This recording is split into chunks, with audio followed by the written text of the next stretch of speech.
All right, we're ready if y'all are.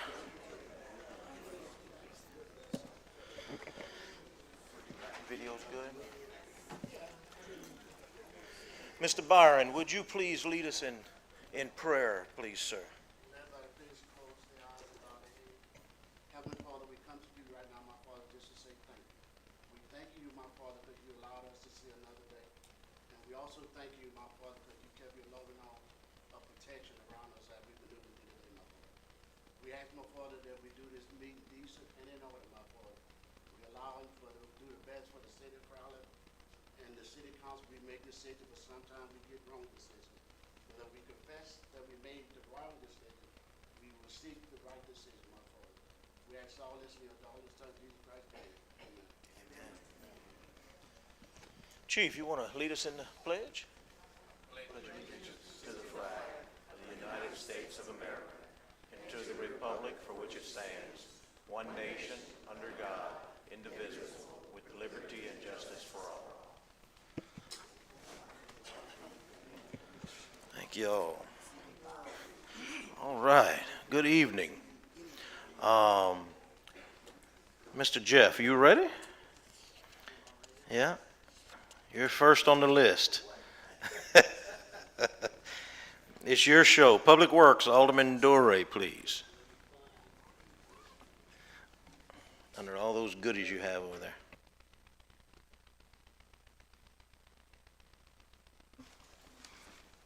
I will now open Public Works. Let the record show that a quorum is present. First on our agenda is Public Works Director Albert John. Good afternoon. Vehicle-wise, other than some mowers, and I understand, I was informed just now, a little tractor from Rick, all the big equipment is working. I said that last meeting, except, whatever came up the last hour of the day, and Wes came up here and said, well, I got it. So that's where it stands now. Mosquito-wise, I'm sure most of you have noticed that they popped about 10 days ago. We had a lot of mosquitoes out after the rain, like I told y'all at the last meeting. We're in the peak right now. Matter of fact, we're just about right in the peak coming down. So I got more chemical in last Thursday and yesterday. I've increased the dosage. We're still spraying twice a week. The whole city twice a week, and I'm rotating chemicals every week. So we're going to keep trying to control them. They will get out of hand, then we'll knock them down. When the conditions get right, rain, we've been really lucky, no storms. That's a big, big plus. Any questions? Thank you, sir. If there Thank you. If there are no questions, I will move on to City Engineer, Mr. Tim Mater. Yes, I have no action items. You have a copy of my report with updates. You're welcome to call me at any time if you have any questions, Councilman Ashby. I have more to say. You're going to get tired of me in Utility Committee, so that's all I have for Public Works. All right, thank you, Mr. Mater. If nothing else for that committee, Street Commissioner Wesley Jacob.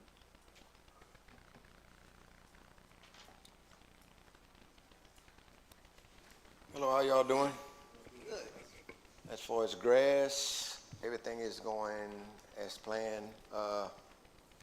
All the mowers everything is working.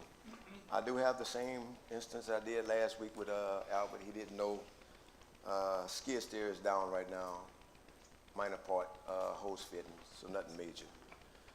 We've been really cutting a lot of trees. I think the number in the last couple months has been about 75 big trees. And when I say trees, I'm talking about whole big trees. We've been spending a lot of time on trees. It's not too loud? All right. Also, we're back on ditches. West Crowley, I don't remember her name, the young lady that came beginning of the year, last year, on West 6th Street, around Moore, that area right there, going in between 6th, 7th, Stag area. We actually found out which way the water was going, so we out there right now. We have another cell south of Crowley on Pine, between Pine and Walnut. We on that, there's a big water leak in the ditch that they got to fix, and we're going to have to blow some culverts out there. And then one in East Park, a citizen called and said her yard was starting to erode away. The ditch was dug a little bit too wide, so we actually had to go and fill it in. We're going to let it pack, and then we'll redig it out. But everything has been pretty much going to plan. Any questions? No questions for Wesley? Thank you, Wesley. Thank you. We appreciate what you do. And under action items, there's no action items. And with that, I will close. Thank you, sir. Utility Committee, Alderwoman Marks, please. Thank you, Mayor. The Utility Committee convenes. We do have a quorum. The purpose of the meeting will be to consider Tim Crater wastewater superintendent's report.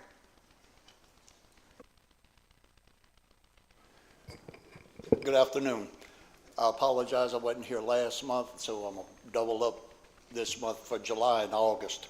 We did 334 Louisiana One Call Locate requests. We filed 36 work orders for the 2 months. Back in June, I reported that we had to have some parts fabricated for the aerator that's out at the plant. We got the parts in, got it put together. We got the plugs and everything put on. The electrician came in. The motor is burnt. So we're in the process of getting information, trying to find a motor for it. Aeration is a crucial component to our treatment process. We have 2 tractors that are down. They both at the shops. We have also at the plant, we had a recirculation pump that went out, which when our facultative pond drops below a certain level, we can recirculate the water rather than discharge it into the bayou to the public waters. We can bring it back to the head of the plant and increase our water levels, but also give us additional treatment. I've got some pricing for pumps. I got my last one a while ago, so I'll be getting with the mayor on that. We have 2 pumps that were pulled, one at 16th Street and one at Avenue I. The housing and the components inside the motors malfunctioned, they burnt. So we had to order 2 of those, both together probably about 40,000. They'll be here between 6 and 10 weeks. So the 6th week is next week, so we're hoping to get those in to get back in service. The repair and the replacement of the main sewer line on East Hutchinson and Eastern Avenue was completed. The patches were complete there. So we're monitoring that, make sure there's no settlement in the roadways there. Well, there was a repair done on the 100 block of North Avenue E. That was also patched and completed as well. That's really all I have. Mr. Mader's going to cover some recent LDEQ mandates and some corrective action plans in his report. But that's all I have. Any questions? I don't have a question, but I have a statement. I was watching the news this week and I seen some city this close to here got like a $2 million grant to do a $24 million project. So I enjoy you coming and asking for 20 grand. That made me feel a whole lot better. Well, might not be after you hear the report. We did. We applied for that $2 million grant also. We're waiting on an answer. Yeah. Anyone else have any questions? Thank you, All right, thank Tim. you. We always appreciate everything you do for the city. Now we'll hear the reports from City Engineer Tim Mater. Thank you, Sandy. Let me pull this closer. No action items, but, a big but. Tim introduced the idea that we're now about to be under DEQ mandate. It's red. Talk louder. All right. One of the few people in the world that people say talk louder. Be quiet is what I used to hear. So I want to begin by pointing out on page 12 of my report, and I sent you all some excerpts from the report. One was page 12, the other was the last two pages of the report, page 25, which page 25 is an attachment. So it's going to take me a few minutes to go through this because it's complicated, it's important, and we've got a long road ahead of us to get to compliance with the city's wastewater collection and treatment system. If you look on page 12, you can see in the middle of the page I have in red font and yellow highlight what I wanted to put across to you about recent DEQ mandates and their call for a plan of action, corrective plan of action. And I'm going to read through this because I want to make sure that when I stop at a link there that you're at the right place, because there are 4 or 5 links here to the DEQ website that if you want to really know what's going on, you would want to go to those links and you would want to read. So I'll say to begin with, we're expecting by the end of October that the city would have its new discharge permit. It's referred to as LPDES discharge permit. A sewer permit for a municipality is issued for 5 years. Every 5 years it has to be renewed. The renewal process has to begin 180 days before the expiration of that permit.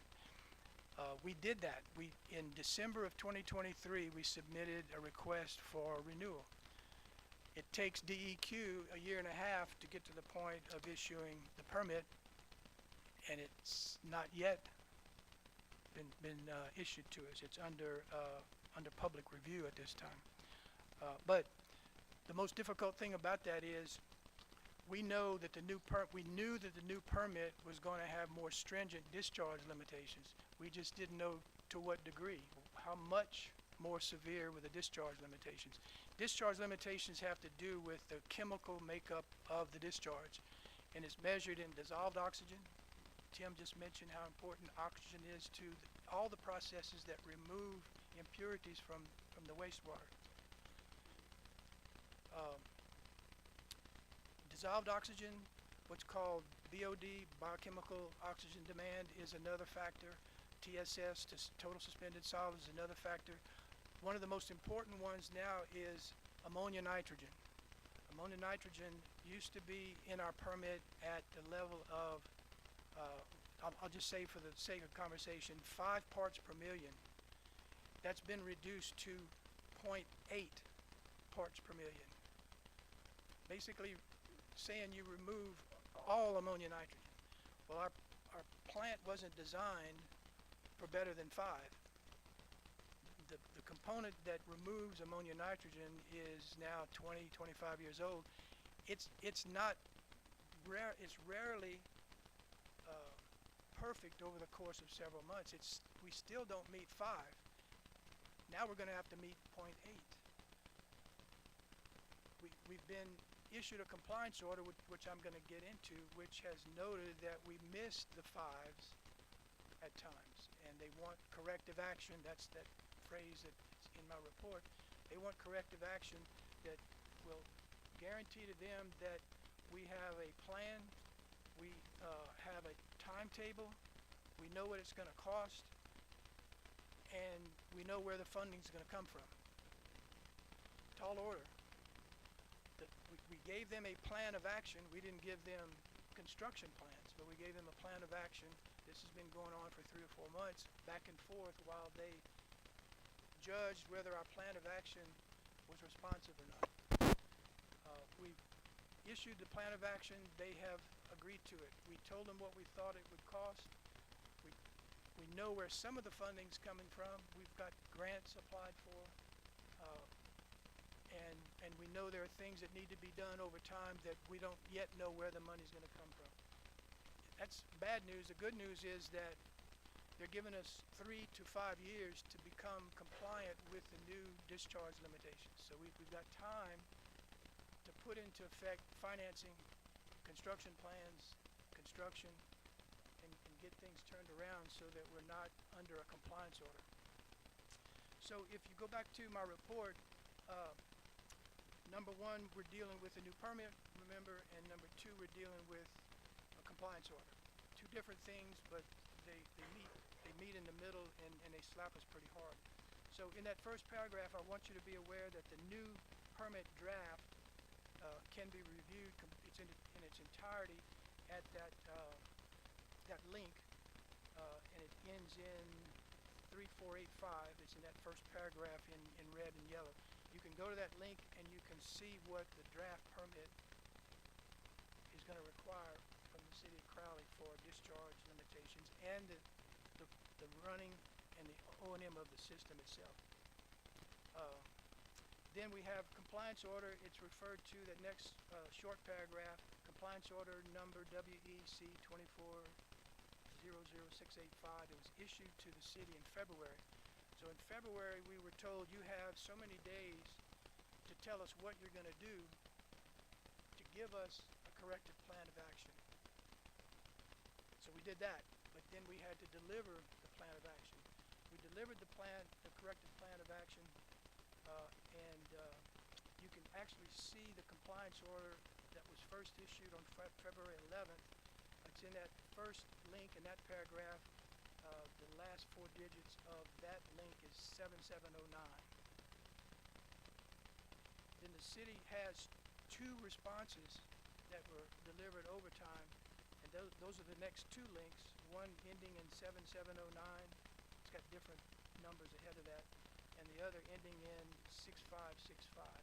So the city issued a response. You know, we want to get away with the least amount of promises that we can make.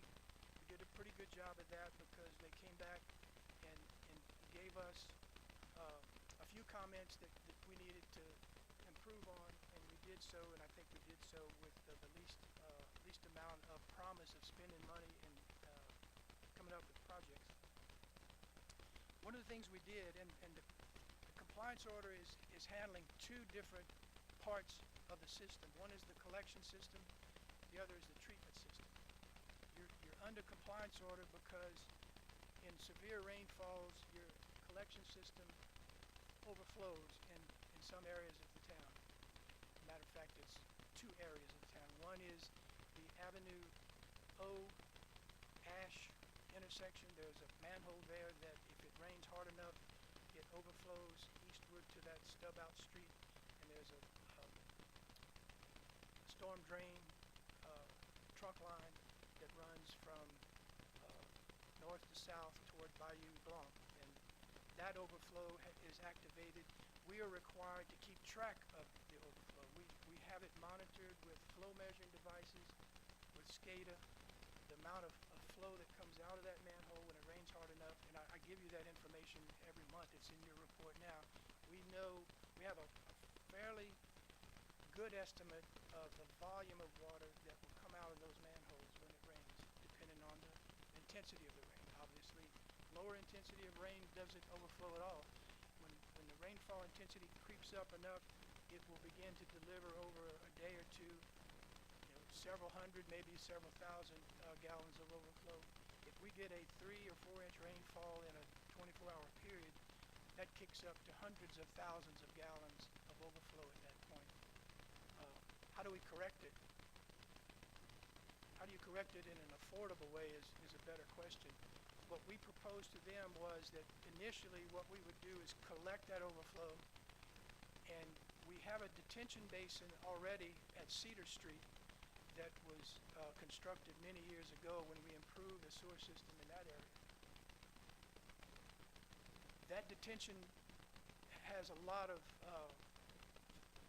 unused volume, if you will, which is good.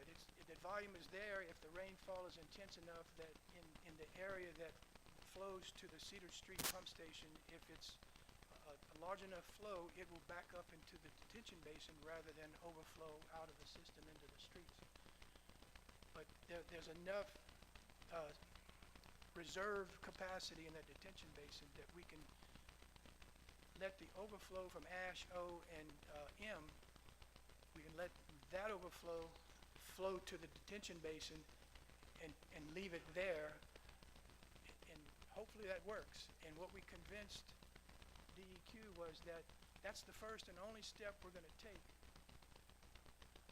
And they said, well, what are you going to do if it doesn't work? And we said, well, there's no,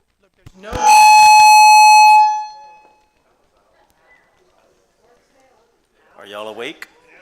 All right, Tim, go ahead, try it again. there's no way anyone can guarantee that a sewer system will never overflow in any rainfall. Just the same as you can't guarantee that areas aren't going to flood in any rainfall. If you get a 2016 rainfall event, people are going to flood. You can't afford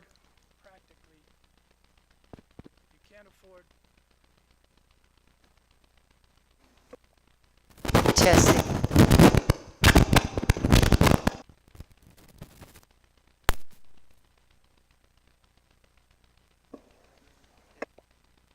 Hello, I'm back. That one was all for the That's good. Try that. Overflows are driven by rainfall. When we design drainage systems, we have to design drainage system against what is the risk of flooding, not will you have a system that will be there for all floods or all rainfalls of all time. So when it rains hard enough to tax a storm drainage system, it's going to also tax your sewer system because of inflow. What we were able to do with our response to the compliance order was to say, phase one, by the way, we're already into. We promised to begin a smoke testing process. It's underway now. Smoke testing process, I'll take a little tangent there. It consists of two components. One is to reveal and fix public problems. Where do you have leaks and damage in your public system? You find it by smoke testing, you go fix it. More than that are the private side leaks. The city can't legally go and fix leaks on the private side, so you have to, your smoke testing has to lead to enforcement. You need to inform somebody that they are having a leak on their side that needs to be corrected, needs to be replaced so that it doesn't leak into the system. When you collect stormwater from thousands of homes on private side, that's why your flow jumps from 1.5 million sometimes to 10 million gallons per day. So we're promising them, and we've delivered on that, we have a dedicated smoke testing crew that's going to go and find where these defects are. Tim Crater's operation is going to fix the public side leaks. Code enforcement has to deal with the private side. It's a code enforcement problem. We're not there yet, but code enforcement is going to be receiving a list constantly of addresses of homes that have private leaks.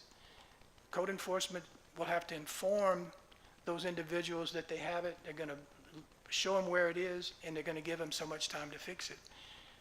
We've been through this before, but that process got lax over the last decades, I can tell you that. So what needs to happen is code enforcement has to make sure that those private side defects are fixed and the stormwater inflow is arrested.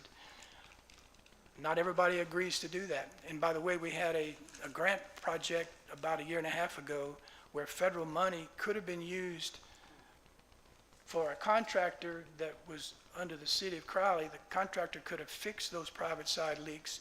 We had estimated maybe 100 would be in the contract. We smoke tested and revealed about that amount. About 10% of the people that were informed of it refused to take that that grant. And they wouldn't have had to do anything but sign on the line and say that the contractor could go on their property and fix it. So that didn't work well, but we did reveal that there are lots of private side leaks that need to be fixed. So what happens if somebody doesn't cooperate? I mean, the refusal to sign a document to allow a contractor on your property to fix it is a refusal to cooperate. The other form of refusal to cooperate would be that resident or owner getting a letter from the city that they need to fix this defect, and they refuse to do it. What happens if they refuse? The ordinance, there's an ordinance that you should probably read that says how that's handled, but it has to go at some point to where that resident is no longer allowed to get water, because the water is the only leverage you have. I suggest we have maybe a better leverage, because it not only leverages that property owner to do something, but it cuts off the leak. And that is, if someone after so many days, 30 days, 60 days, whatever they're allowed, if they're still refusing to fix the leak, I would suggest, and Tim and I have talked about it, is that you go and you cap the service. Because when you cap the service, you don't let stormwater in from the private side. Then that person also knows he needs to go fix his leak so he can open it back up. That hasn't been decided, but we know we're going to have to do something, because every fix that we have in mind that we're about to spend millions on, it can't work if we continue to allow that inflow to grow. If we don't stop it from increasing, maybe decrease it, then anything we do is going to be under design. If you want to see detail how we responded, again, it's in that link, 7709 and 6565 in my report. Ultimately, what we got was the next link, which is 5529, and that is what DEQ refers to as an amended compliance order. That what they did was they issued a compliance order, made us come up with a corrective plan of action, then they incorporated that plan of action into the compliance order, and they called it an amended compliance order. So what you'll see in that last link is the entire order, the approved response, and the plan of action that they feel is necessary to report. And on that notion, it used to be that you would get compliance order, a city would get a compliance order, and upon receiving that compliance order, you basically didn't hear from DEQ anymore until they began to see that you weren't getting a better discharge or an improved situation. This compliance order, amended compliance order, requires that we report progress every quarter. Every 3 months, we have to send a report to show how far along are we to deliver on the promises made. Remember, the promises are plan, timing, cost, funding. I told you at the start, we don't have funds for everything. I'm going to show you in a minute, we have nearly $18 million of needs. And I'll show you where that number comes from, but we don't have funds right now for more than about a third of that. So they're not penalizing us because we don't have funding, but they're saying every 3 months, you got to tell me what effort have you made to get funding? What do you plan to do? Yes. Madam Chair. All right. First of all, Tim, if you remember, I looked out in the audience and I seen a familiar face out there. I'm thinking he was on the council at the time. I'm talking about Brother Borrell, Brian. You had brought this up. When the last time we done this? Was it about 6 years ago? Okay. And I remember at that time you brought up the fact that DEQ may be changing numbers. Okay? But I didn't think it went from a 0.5 whatever to whatever the other one is. But listen, I'm listening to you, and I'm trying to cipher up exactly how we would go about doing something to that scale. And I have to ask the question, with the pond that we have, what is that, on Cedar Street? That's what, okay. It's still a gravity type pond, correct? Drainage?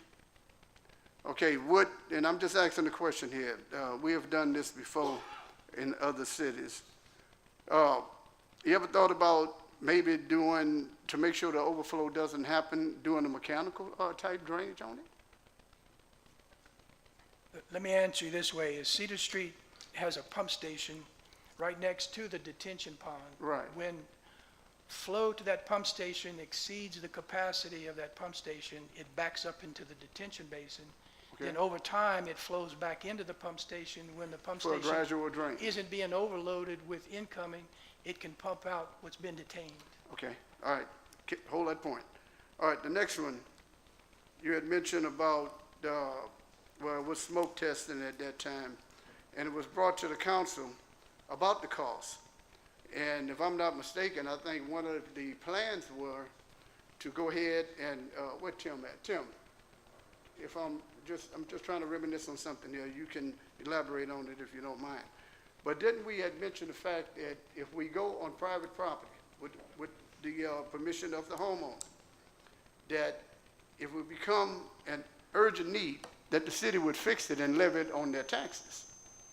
I think that's a better method than going up there and shutting off their water or turning off their capping, as you said, their sewage. Because, I mean, that's big government getting out of hand. Okay, I don't think that's fair to anybody. If you can't afford it, you can't afford it, okay? So, and I don't know how the council feels about it, but if it come up to a vote, I think we need to do as we do with just neglected property. Okay, do what we got to do and levy it off on their taxes. I think that'd be the simplest way. Because, yeah, I mean, when you go tell someone either you fix your sewage, and quote unquote sewage, not water leak or sewage, they look at you like you're crazy, okay? So I'm thinking if it gets to that, which I hope that it don't, ladies and gentlemen, I'm hoping that we levy on the taxes. Get it fixed. We borrow money for everything else. Let's borrow whatever it takes to get these things done. Because what's the fine from DEQ if we don't? So much a day, or how much is it? Yeah, it would be far less expensive if we would just pay fines every 2 years. Yeah, but you still don't fix the problem. Well, I guess at some point, DEQ or EPA is really behind all this. They let DEQ be the front man, deliver the blow to everybody, the bad news. But sooner or later, EPA, if DEQ is not forcing us into submission, EPA is going to take over DEQ's watch. They've allowed the state to run it as long as the state is running it properly. But Okay. these wastewaters discharge into national waters. And Okay. so that's But where, even that's to where that EPA point, comes- I do understand, but I'm saying if it comes down to that method, I'd rather see us fix the problem. And if they can't pay, I mean, even if we put them on some type of pay plan or whatever, you know? Yeah, and there's yeah. time to decide how to do that. Right. No decisions need to be made tonight or even next month, but at some point, when we have a backlog of defects on private property that need to be fixed, then we're gonna have to decide how to do it. Okay, but Tim, you still have a record of when y'all done the smoke test, which properties needs to be done? Y'all still have that record? I know y'all done a lot of smoke testing in the past. Three years ago, during the sewer rehab project, Right. they were done. 90% or better of the public leaks were completed, Okay. repaired. The private leaks, the last few smoke tests we have done, we started doing the section in South Crowley. The numbers that I felt uncomfortable with the numbers we had when we smoke tested compared to the ones that were done 3 years ago. Yeah, but you still have a record There of the are, ones. I would be willing to bet 80% of the private leaks are still there. Thank you. Appreciate it. All right, Tim, thank you. All right, thanks. So if you would, go to the very last 2 pages of my report. One is a divider, and I make a cross-reference to it on page 12, but it's attachment E, summary of the DEQ mandated corrective plan of action. If you turn to the next page, it's again the last page in my report. Indeed, it's called attachment E. It's a summary of the mandates to have a plan of action, a corrective plan of action. And it's divided into two parts, A and B. A simply is the treatment plant problems that need to be corrected. B is the collection system. They refer to it as SSO, which stands for Sewer System Overflow. So this is a summary of what you'll see in the response when you go to the link, but basically this is what it boils down to is we gave them a 5-phase approach to fixing the treatment plant so that it could meet the new permit. So again, we had the compliance order to fix what wasn't working before the new permit, and then we have to roll into that. Well, what do you need to do to take care of if the discharge limits had not changed, it needs to at least be fixed to that level, but now it needs to be fixed to a whole new level. If you look at phase 1 under A, which is renovate the existing duckweed pond with modular insulated cover, that's a $1.8 million project. We're using $1 million of ARPA funds and city funds, $800,000. It's now under contract. In fact, the insulated cover is being fabricated right now, and it's supposed to be completed by the end of the year. Phase 2, excavation of the East Marsh. The East Marsh, we're going to deepen it and make a different type of treatment process out of it, in part to help us begin to do what's necessary to meet the new ammonia nitrogen limits. We have a funding application submitted to Lidacor. I want to thank Katie has been involved in that. She knows a lot about it if you want to hear what her impression of it is. But that is a funding application that was submitted in August. It was prepared by Lidacor. DRA, Delta Regional Authority, is the agency that is kind of looking over what we're doing in Lidacor and making sure that we have everything we need in the application. We hope to hear the result of the application by the end of the year, hopefully even sooner, maybe October or November, but it's under review at this time. Phase 3 is upgrading the ammonia nitrogen reactor. What we're doing there is pretty simple. We're going to make the existing ammonia nitrogen reactor like new because it's got old parts, and we're going to double it. We're going to have to build another one just like it. That's how you get from 5 parts per million to nearly 1 part per million. We have an LCDBG application. It's a $2.28 million estimated project. We have an application to the Louisiana Community Development Block Grant Program. It's the 26-27 cycle. The city would have to come up with about $850,000 to match that. No grants come without a local match of some kind. The funding was based on a process which involves a pre-application, what they call a project severity.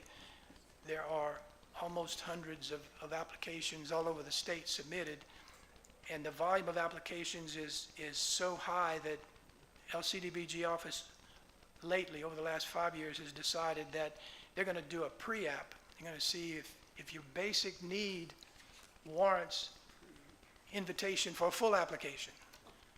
We got through that process. We were invited to submit a full application. Full applications are due December 15th. If we get the funding, it'll be almost another year before we go through all the environmental hoops and everything, because it's federal money, to where we can begin construction. So now we're getting a year or two away from the time when we need to begin to look at the timing we've promised under the corrective plan of action. Then phase 4 is to put the same type of modular insulated cover over the East Marsh that we are putting now over the Limna Marsh. It's estimated, because that's a much larger area, $3.5 million. Funding source, TBD, to be determined. When we do that, if that's all working properly, we can actually come to the point of maybe abandoning the rock filter, which is 25 years old, and rock filters over time have been proven to be less efficient. We already replaced rock about 15 years ago because of the dying nature of that treatment process. That was the best we could do, and we got a grant to do that. So under A, compliance order for the treatment plant improvement phase, right at 10 million. If you add everything up. Let's go to B, and I'm getting down to the end, I promise you. B, as I said, is your sewer system overflow problem. Phase 1, I've already mentioned, is the smoke testing and repair. We've budgeted, the city's budgeted $100,000 a year for the equipment and the manpower it takes to smoke test. And it's already in process. Smoke testing has revealed public side leaks. Tim's people have fixed it. It's revealed private side leaks. Haven't done anything on that yet. That process of smoke testing and making the list and checking it twice, that's something that we have to get busy on quickly, but we haven't yet. Phase 2, and you notice from here on, funding sources are all TBD. Phase 2, I mentioned a minute ago, is going to be a pump station that pumps to the existing detention basin. To be able to do that is huge, because if you didn't do that, you would have to buy property and build another detention basin. What's overflowing at M and Ash and O, that area there, has to go somewhere and be held and then allowed to flow back into the system when the system isn't under a surcharge of rainfall. So phase 2, we gave them 2 options. One was a new detention basin and one was a new pump station.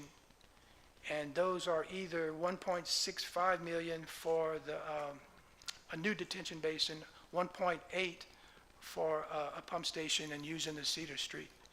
I think the more expensive one isn't that much more expensive.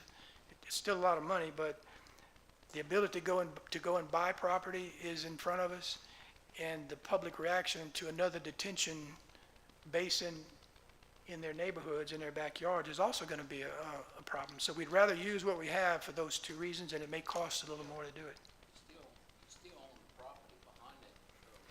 That's right. That's a lot of land right No, but that's not at Ash and M and O. Ash and M and O is where we need to detain it.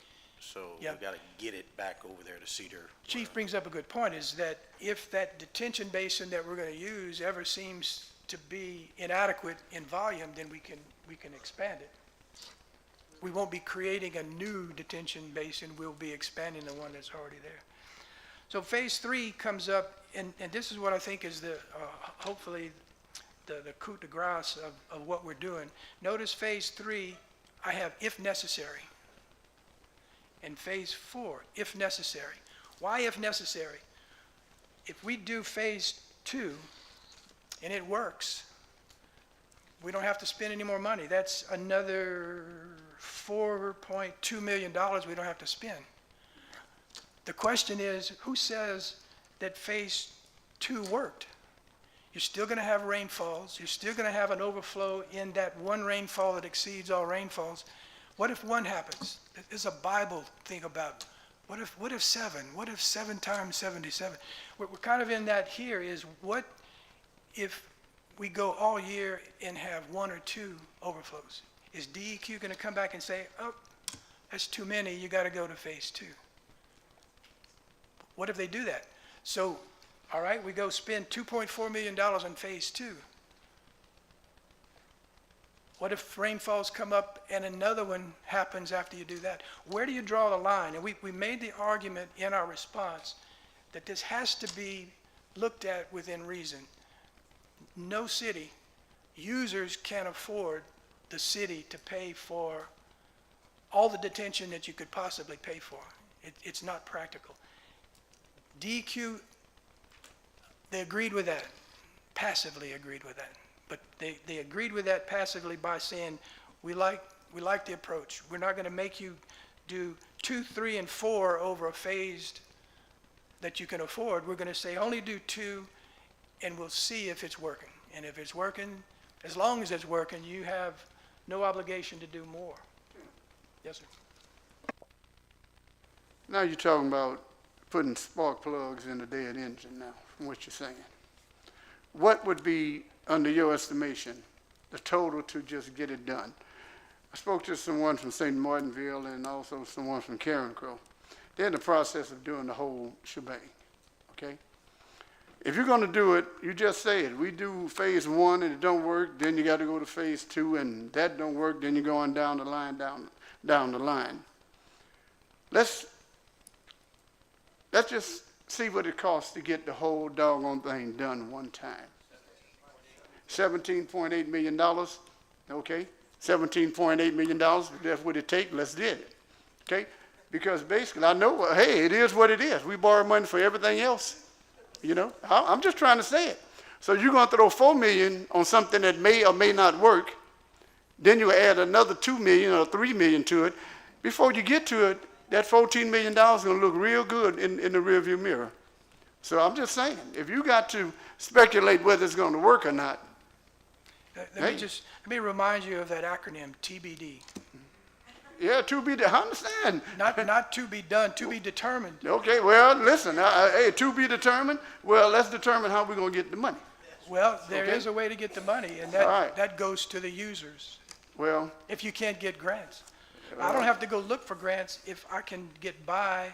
I hate to use the phrase goodbye, because if I do phase 2 and it works, that's not getting by. Genius, it works. We don't have to spend any more money. But if it but in case it doesn't don't work, work, then we got to do the next phase. Okay, then. But it satisfied DEQ for now.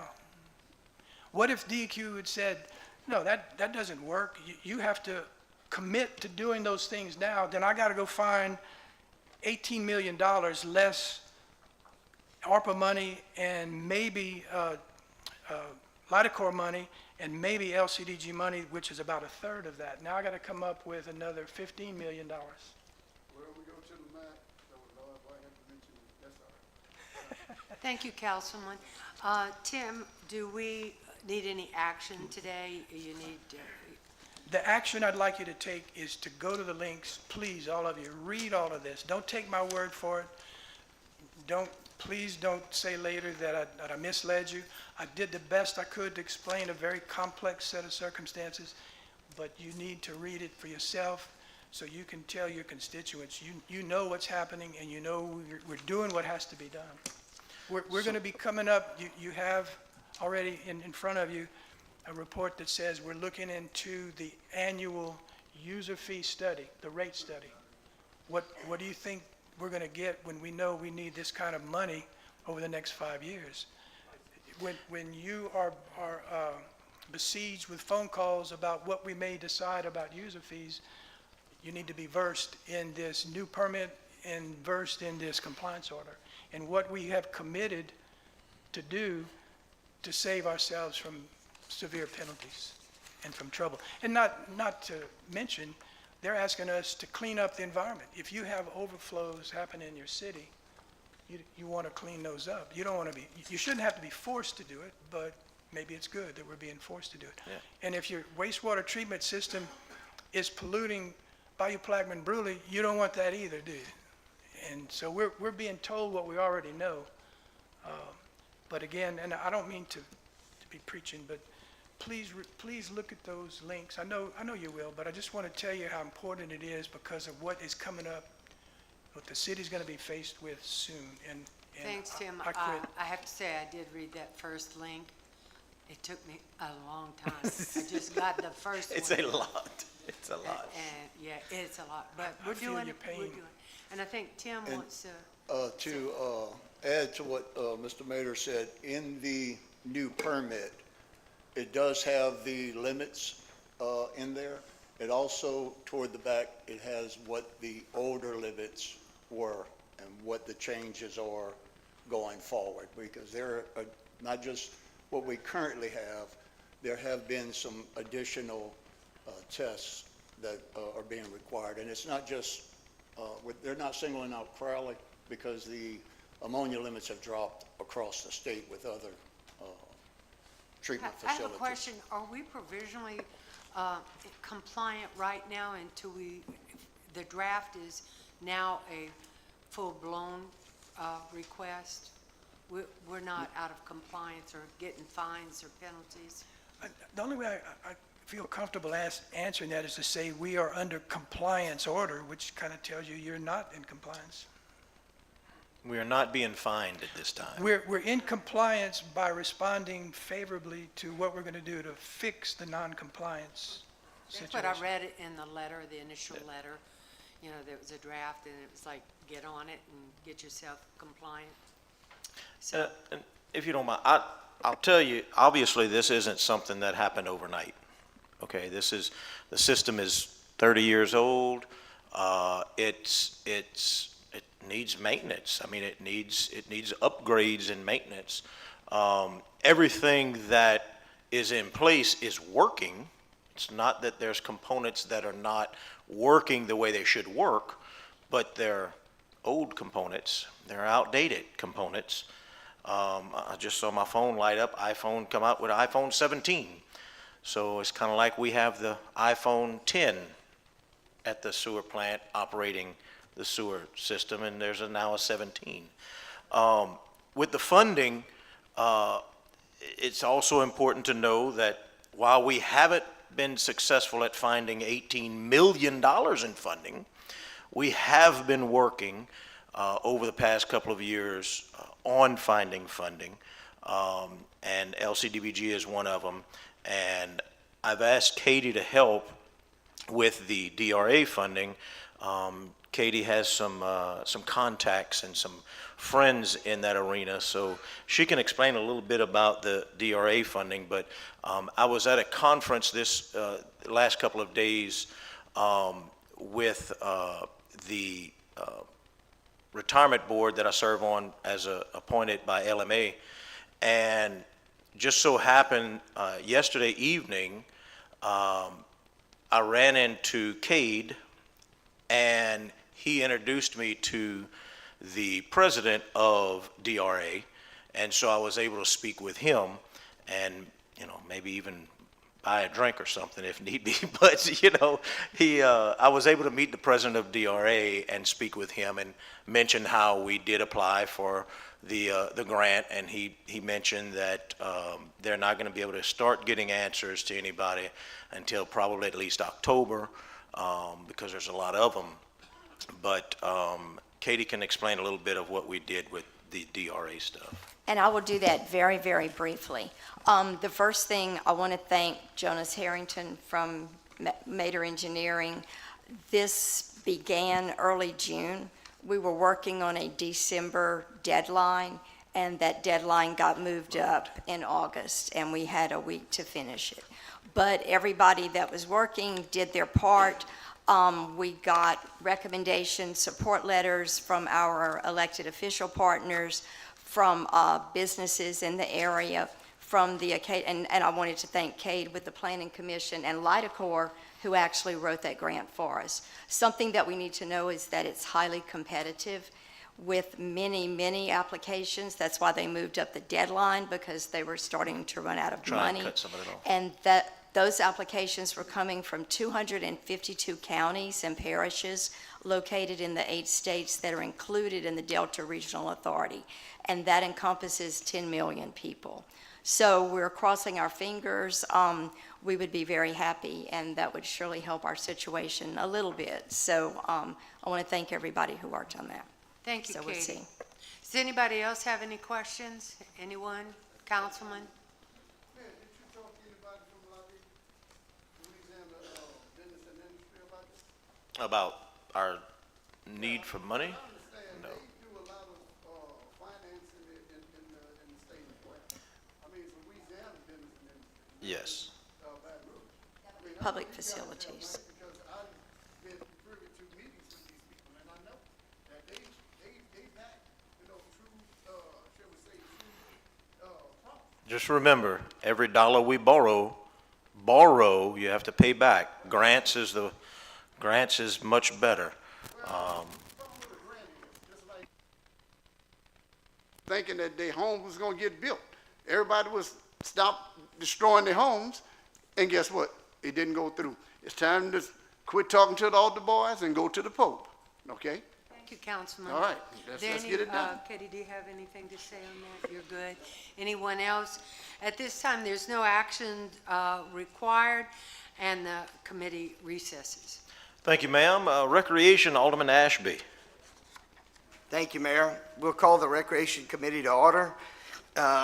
Please let it be known that we do have a quorum.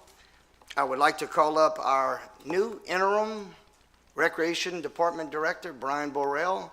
He is considered our interim until next week when we have our council vote. So I'd like to welcome Brian to our meeting and thank you for being here. And man, this looks awesome. I actually know what y'all doing. Yeah, I appreciate the opportunity. It's funny, I sat in y'all's seats. Last time I was there was December of 2018, and we're still talking about poo, and we're still talking about water drains, and we're talking about money. Sewer. Let's talk about stuff positive. Let's talk about things that we have 413 beautiful little souls out there have signed up for our soccer and our flag football. We have a total of 261 soccer participants, and we have a total of 152 flag football participants. We have it underway. The games begin on September the 29th, and they have been practicing now going into their second week. So that's a blessing. I love being out there.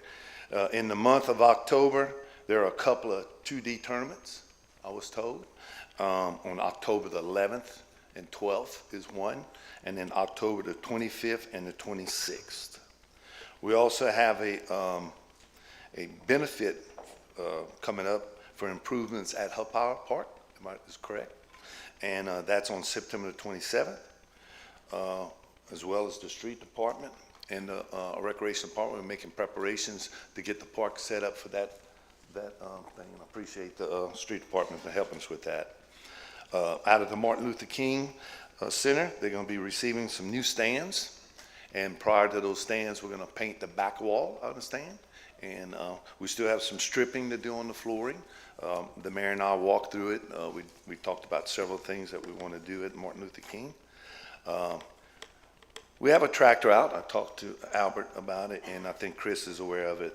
But our mower's already got the parts. That's coming up. We had a mower down, and I want to thank the road department for allowing us, street department, for allowing us to use one of their mowers. It was a big help. In front of you, you have a sheet. This is what I talked with the committee about, time management out at the recreation center. If you notice, we have every day of the week on there.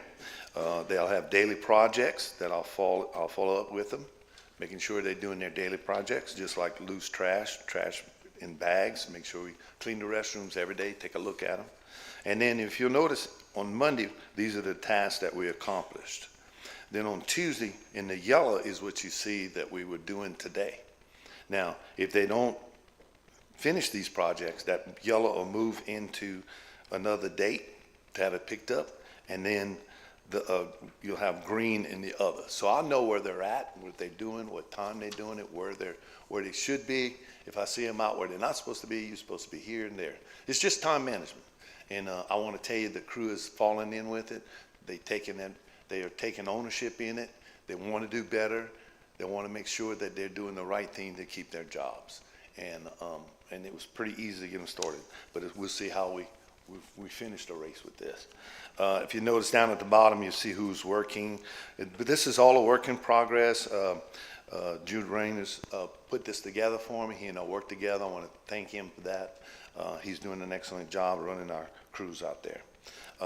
What we've been focusing on, some eye candy, making sure the place is clean, neat. We're weeding in areas that hadn't been weeded in a while. We took down some old green fence that's been torn forever, had them weeded around the barn. We're going to do some roundup right now. So we're working hard at it. If y'all have any questions or y'all see things that I need to do or add to my report, I appreciate it. Any questions?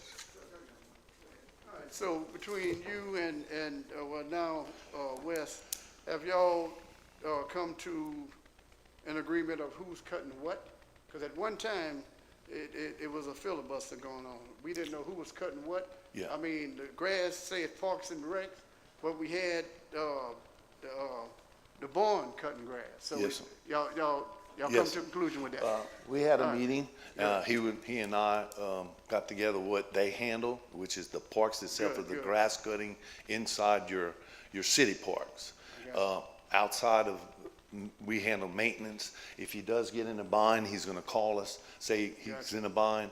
We have to go into the trash cans. I'll send my guys over there real quick and There into you the go, trash trash can. cans, So, please. yeah. Okay. So, I Thank you, mean, and he and I talked about it. We're both team players. There We're you gonna try go. to work that way together, Right. you know? Any other questions? Y'all get with Brian after the meeting. Please get his phone number if you don't have it. If you have any questions you want to talk to him about before next week when we bring him up for a vote. I'm sure all of y'all probably have his number and know him. Yeah. He still owe me some money. That's back in our softball days. You forgot about that, right? But, yes, I mean, if, you need to get in touch with me, the mayor has my number as well.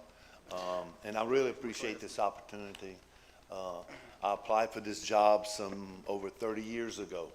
And the council elected Mr. Tim Robichaud, which that was a great hire. Some of my kids went through the program with Timmy there. That was an excellent hire. And then y'all were able to have Peter Kirsch out there too, and now it's Zach. So I just want to continue on. We got goals set. I've been working with Chuck. We're going to have some goals we're going to set for all our places, Martin Luther King, all our parks and stuff. So we'll work together in getting that done. And like I said, if y'all got any suggestions or anything, let me know. I appreciate y'all's time. Thank you, Brian. Chuck, we're gonna get Welcome on board. that thing together for the alumni? Absolutely, Okay. absolutely. We got Yes. our team, we ready? Sure. I want to thank Chuck and Dickie for the help of the interviews of the candidates for Recreation Director. You know, I say it, I don't know if I say it often enough, but I've said it before, but I'll say it again. I don't know that there's not anything, every council member has, in the past, has done a great job, but I don't know if there's a council member that works as hard and as many hours as these council members, because I'll tell you, anytime I call any of them, they're there. But Chuck and Dickie spent a lot of hours with me, with all of the candidates. We had a number of candidates. Some of them didn't take the job for different reasons, and we you know, we were able to dwindle the list down to the final one. But these two gentlemen certainly put the time in, and I thank you all for that. Any other questions? I think we made the right choice. I told Judy before the meeting that we called Brian back in for a second interview because I think when we got in there the first time, we just did a lot of talking. And it wasn't a proper interview. There were questions that I really wanted to ask, but we just got into history and talked about the years. But I don't do social media, but my wife told me about, this was after. Judy's asking, you know, for prayer, you know, for this choice. And I'm just a firm believer that God always answers prayer. And I think as long as we went into it with the right mindset of let's pray and make sure we get the right participant for this position, then God places that person there to lead the force. So I'm looking forward to working with Brian, and I appreciate it.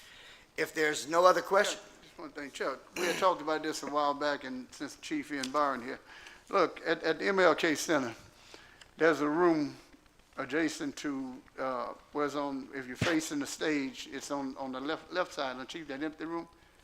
We would like to designate that room where we can put equipment and food for the skaters. We're looking at getting what, ice box and something else we had talked about, a freezer, and that way we can buy food in bulk instead of every week we go and do this and that and the other. I don't think anything's in the room right now, but if we can, and Brian, where did Brian go? We can do that. Skating is going up and down right now, but I guarantee you it's going to get a lot better. So if we can do that, that'll give us an opportunity to, like I say, buy in bulk. So we can do that. I appreciate that. Y'all Thank just you. get with Brian and let him go over and see it with his own eyes, so he's not. Sounds good. He's not answering a question without seeing it. Okay. Any Sounds other like a plan. questions? All right, well, Recreation Committee will recess. Thank you, sir. Let's see, zoning annexation, Alderman Reggie, please. Thank you. A little loud. We'll start off, I do have a quorum present. We'll start with Mr. Mader. Thank you, sir. All righty, number one, under action items, no action items presented from the monthly engineers report.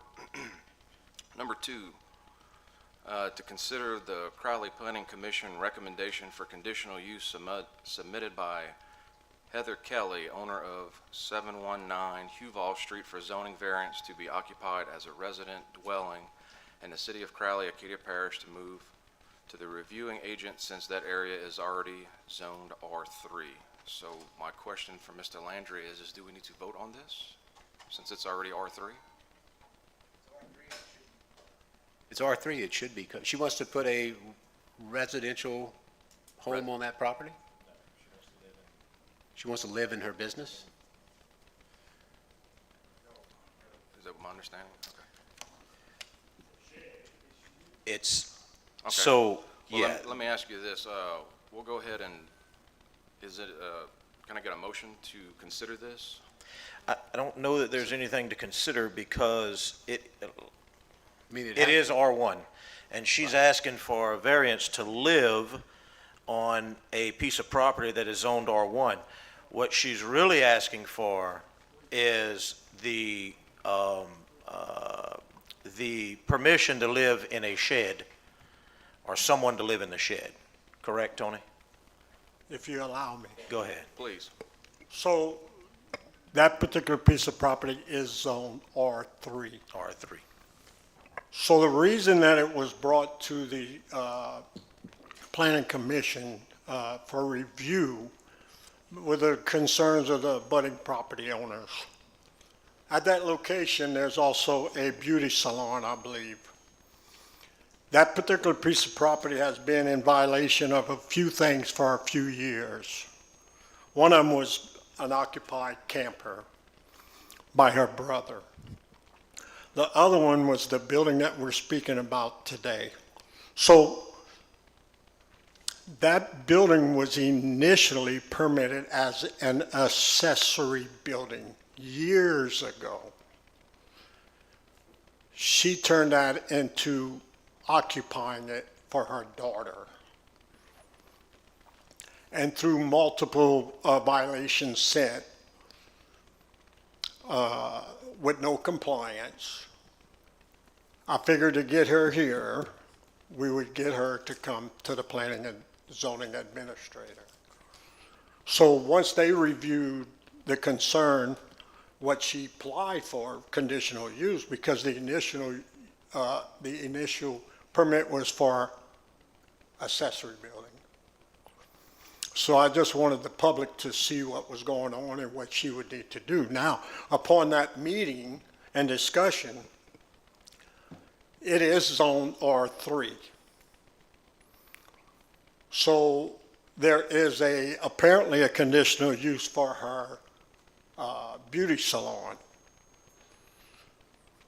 So what I was trying to do as planning and zoning administrator was to make sure that for her to occupy that building, it would be known to the budding property owners. Now, from that discussion, the Planning Commission is basically saying, we're going to pass that on to the review agent.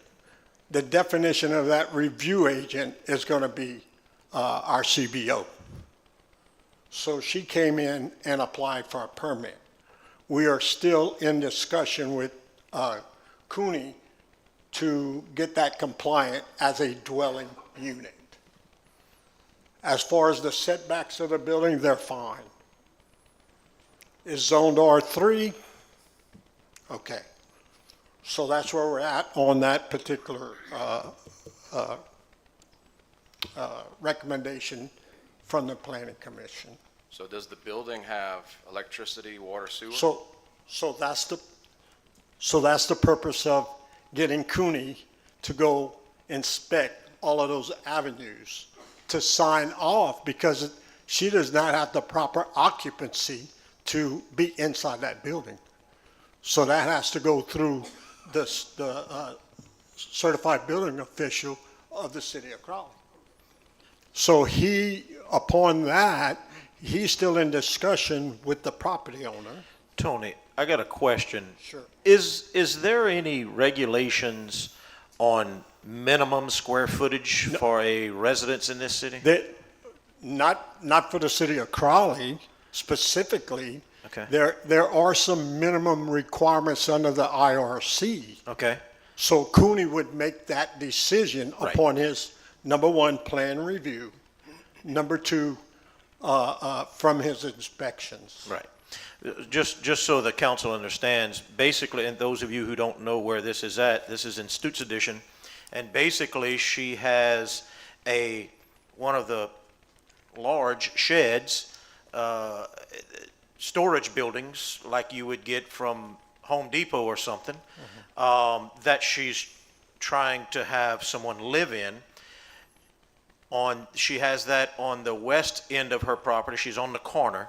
She has that on the west end of her property. In the center, she has a camper that's been hooked up numerous times. That's gone now. That's gone. Okay, the camper's gone. But the camper was next to that.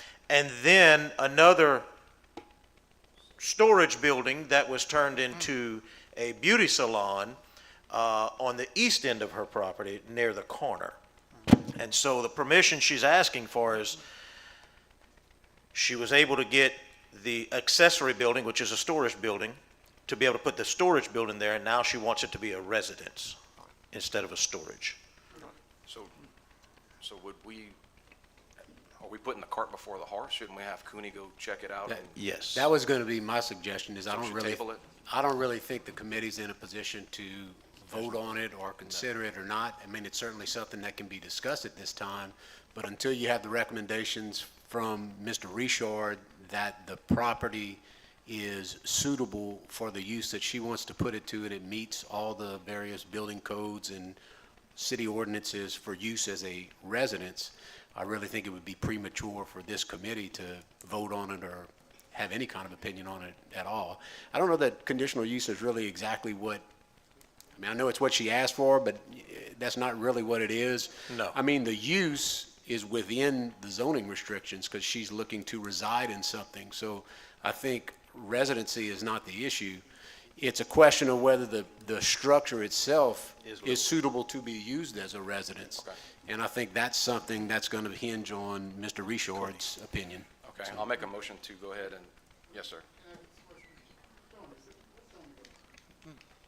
Tony, do she have a CO for that residence? Do she have a CO for that residence? She don't. Well, that's a done deal. No.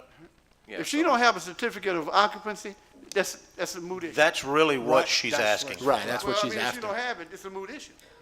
Okay, I'll go ahead and make a motion to table this.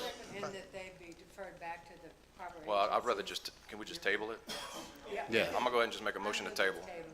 So I'll take a second. You wanna give me a second for that, Ms. Second. Okay, all in favor for that? Aye. Any opposed? Okay, we'll table that for now.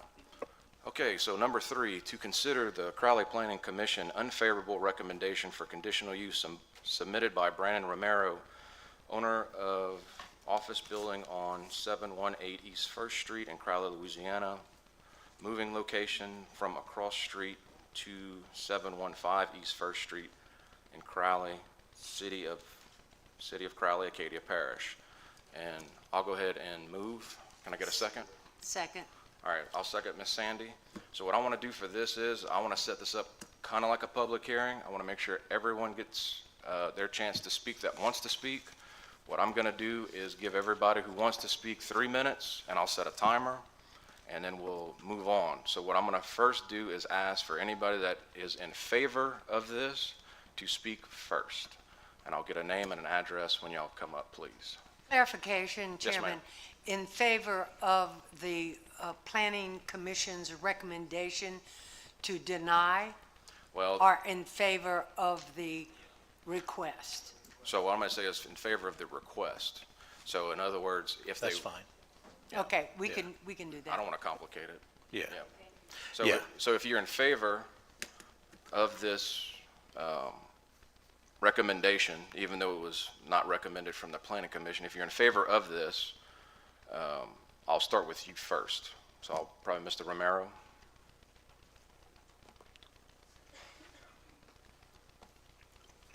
And your name and address, please. Brandon Romero, 283 Barber Drive, Crowley, Louisiana. Thanks, sir. Right, and I provided all of y'all with pictures from 2008 till now of what my office and this property has looked like and the progress we've made with it. We're applying to possibly move our office across the street, remodel the house that is there, and move our office there and use the yard pretty much for parking for our office staff, customers that come. No wrecked cars or anything will be stored there. It is just for company vehicles, office staff, stuff like that. I mean, we have a lot of opposition against this. We've been there since 1978. Most of the people that are complaining about it have moved next to us. They moved next to an industrial part of town, and now they decide they don't like what they see and what they live next to. That's about what I have. I mean, Does anybody have any questions on the council? Mr. Martin? Okay. Mr. Romero, I passed by the property. And I just want to say, and really I just looked at the pictures, but I remember the way it was back then and compared to what it is now. Have y'all passed by the property? Have anybody? This man didn't, and I have to say it like it is. You put that much effort in taking care of any parcel of land, whether it be commercial, residential, what, that means that you have a vested investment in it, okay? Now, I don't know what's the criteria, but one thing I can tell you, that the planning, what is that, the Planning Commission? They don't have any power. They're a board that recommends one way or the other. This council has the final power to do whether it's an up or down vote. But I have to tell you this. I remember, like I said, I remember there was a point where this body got sued. I don't know if y'all remember that, but we got sued. You know? Yeah. And I think from looking at what you have done compared to what it was, I thank you, because you made the neighborhood look, I'll be honest with you, a lot more presentable than what it was. So I just want to tell you, man, just keep doing what you're doing, and we have to look at the effort being taken here, before and after, okay? So like I said, with all due respect to the Planning Commission, this body makes the final decision. Thank you, Thank Mr. you. Martin. Anybody else have anything for Mr. Romero? Okay, thanks, sir. thank you. Anybody else that would be in favor, that would like to speak? Anybody else in favor?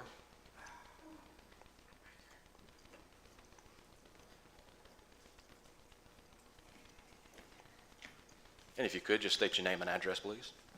Tony Crater, 19537 West Highway 9, Crowley, Louisiana.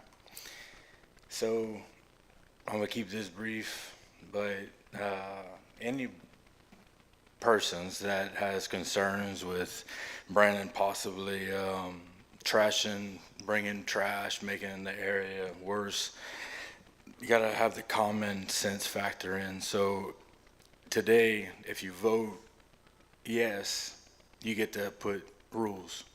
You get to put stipulations. If you vote no, he just changes the address on his license and makes it a residence. Yes, he can't maybe put a sign and claim it to be an office, but technically he can just make it his house. And I can run out of my house. I do it right now. And then he can literally put as many junk cars on that property as he would want. At the end of the day, today, all the concerns that everyone has, you, instead of voting no against it, you vote yes, and you put the stipulations of what y'all would prefer it to not end up. And it sounds like Brandon is willing to abide by all of that and be held accountable. To me, that's just would be the smarter thing to do. I'm not a lawyer. I go to him whenever I have questions anyway. So that's just where I'm at. But yeah, that's just how I look at it. He owns the property. So just consider that whenever, you're trying to vote down something that is actually taking away the possibility of being able to put rules in place.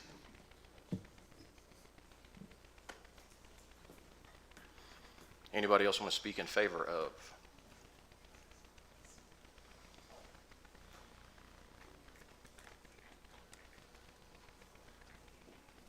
Hi, y'all know me. Julie Romero, 695 Mason Road in Crowley. And I just want to say what Tony said is not correct all the way. It's his property. He can do what he wants with his property to a certain extent. If y'all vote against it, it's his house. He can make it his residence, and that's done deal. Then there's no restrictions on what he can do at his residence. He can park his vehicles. He can do what he needs of his personal property. But if they vote for it to be a business, there is restrictions, and he can only do what those guidelines are for that property at that point. So I don't know if everybody realizes that, but no matter which way you go, he's not going away. So as much as they want it to go away, it's not going to go away. That's going to be either his residence or his business. It's their choice.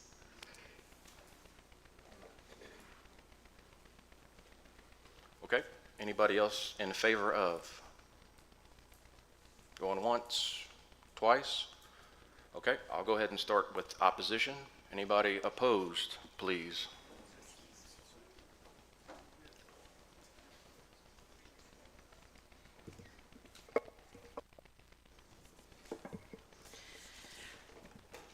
My name is Sharon Kaur. I reside at 315 East 3rd Street here in Crowley. Good evening, members of the Crowley City Council. I have been a resident in Crowley for most of my life. I'm a very proud resident of the Historic District. In addition to being a realtor with 28 years of experience, I serve as Vice Chairman of the City of Crowley's Historic District Commission. I offer this perspective with deep commitment to protecting the character and value of our community. The property under consideration is within the R1 single-family residential district, where permitted uses are clearly set forth in the ordinance. The proposed use does not align with this ordinance and should not be pursued through a variance, a conditional use, or a zoning change. Allowing this request would set a troubling precedent. It would weaken the integrity of our well-established historic district. It would make it more difficult for the city to expand the district in the future, and it would negatively impact the desirability and property values of surrounding residences. For this reason, I respectfully but firmly urge the committee to deny this application. Your decision tonight will shape not just this property, but the future character of the city. Thank you. Thank you. Anybody else in opposition?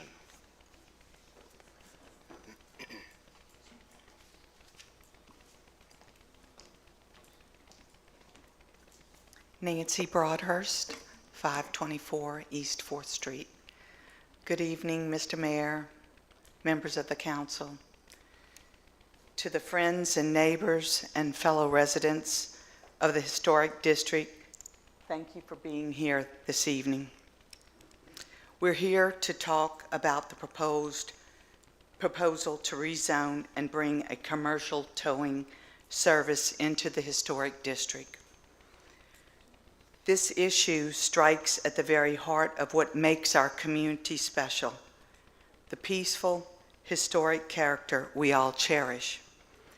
The decision before us is not just about a single business.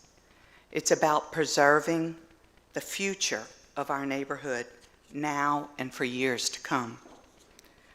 Allowing the interest of a commercial enterprise to erase decades of work and preservation isn't an option.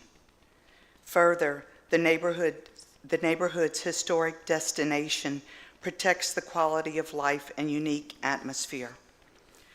The quiet streets and preserved architect are reasons why many live here. Constant commercial traffic and parking issues would change the neighborhood's character. Commercial development can negatively impact residential property values. Historic neighborhoods and homes are valuable assets, and it's necessary to protect these investments. Safety concerns for residents and children are at hand. It also has a negative economic impact on the property values.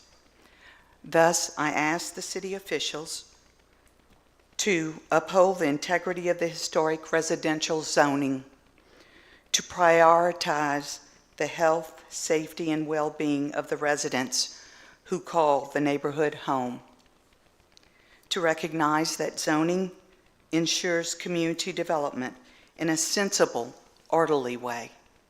Allowing an industrial-style business into a residential zone sets a dangerous precedent. It signals that zoning laws can be bent or ignored, opening the door for other incompatible commercial ventures in the future. Again, this is not about a single business. This is a call to protect our shared heritage and a threat to historic character and quality of life. Thank you.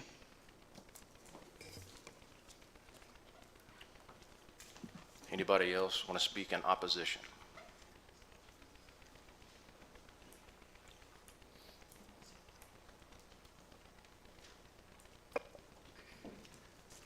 Good evening, Council. I am Claire Blanchard. I live at 705 East 2nd Street, and am one of the people probably not quite as closely as some of the others, but closely affected by this.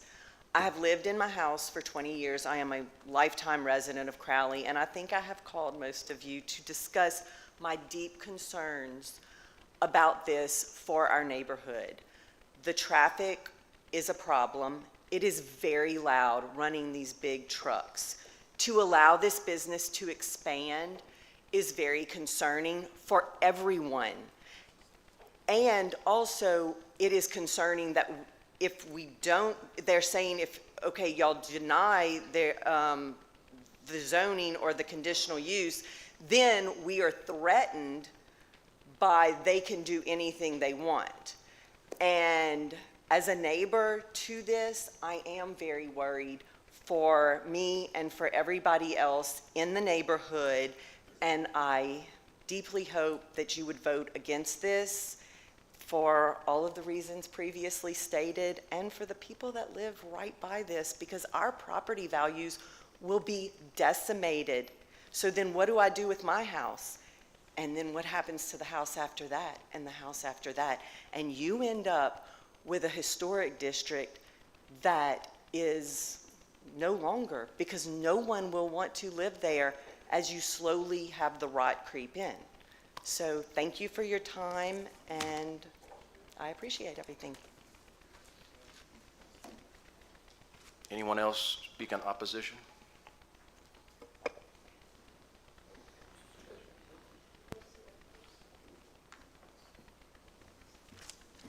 Good evening, Mayor, members of the City Council, and good evening to everyone attending.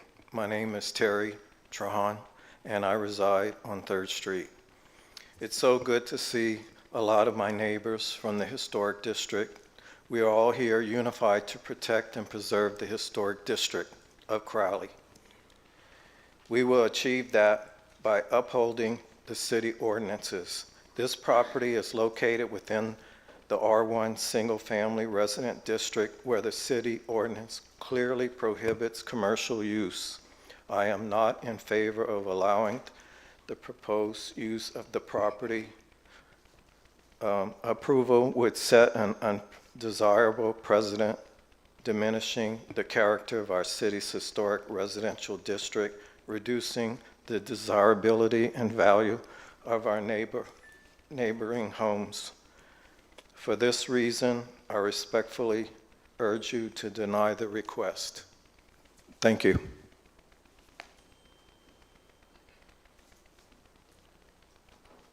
Mr. Terry?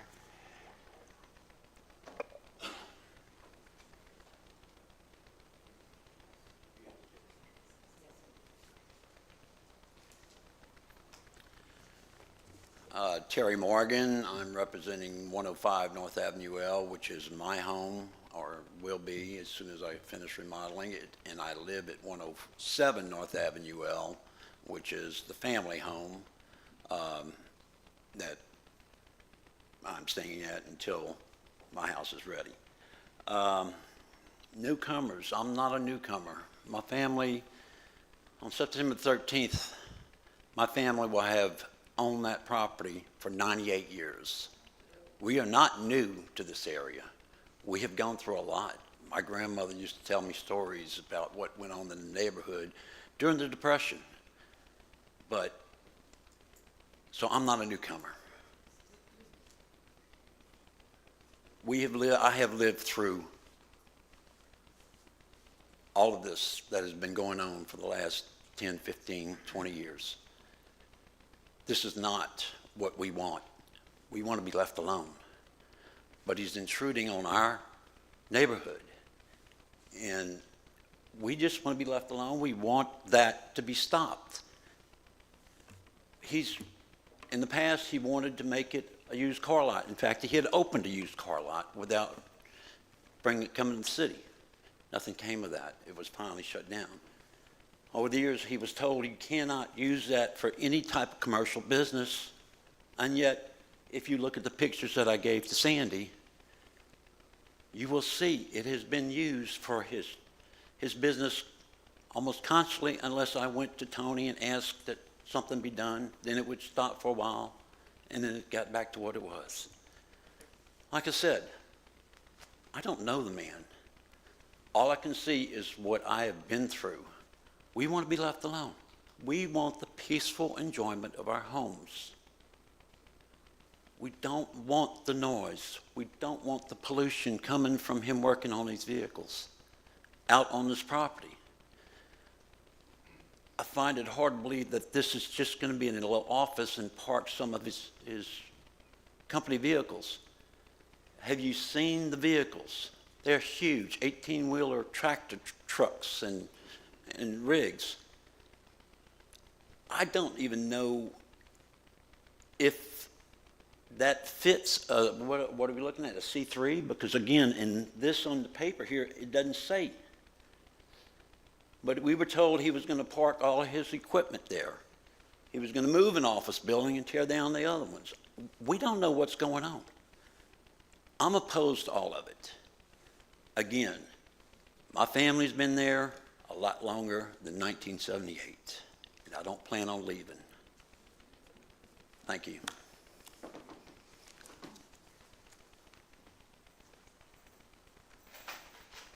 Sandy, did you just have one set of pictures, or it's just one set? Okay. I want to make sure we're able to look at it on this side, too. Yes, ma'am. Okay. Good afternoon, members of council. My name is Charlotte Martin. I reside at 821 East 3rd Street, Crowley, Louisiana. I also have family here who reside at 402 East 3rd Street, and I have family who are not able to be here tonight at 605 East 3rd Street. I'm not going to repeat what's been already said, but I do echo what has been said here tonight. What I also want to say is that I love Crowley, and the members of my family love Crowley. We believe Crowley is beautiful and unique. Whenever we travel to other towns, nearby towns, towns in Louisiana, we see pride in Louisiana, in Crowley, Louisiana. We travel all around and we meet people who have been to Crowley and they say, how charming is Crowley? We love your downtown and we love your Queen Anne Historic District. It's something that's very unique to us. It's something that we take pride in and that we love, and that's why we live here. That's why we stay here.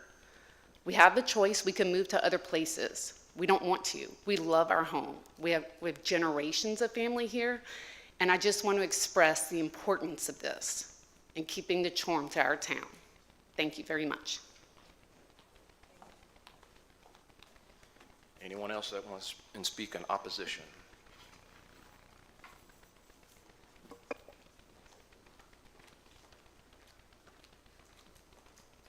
I'm Ruth Barbier. I live at 626 East 3rd Street in Crowley. I'm opposed to this. And one of the main reasons, just that I haven't heard yet, is that a public through street would run through the middle of this business. We're talking about a wrecker service. We're talking about noise. We're talking about blocking that street. We have residents in the apartments that live down further east down that street, and that's one of their only ways to get in and out of the apartment buildings. So I feel like I really would like you to please, please not allow this to happen. It's going to, in reiterating, hurt our property values, give us more noise pollution. It's just not a good idea. So thank you for listening.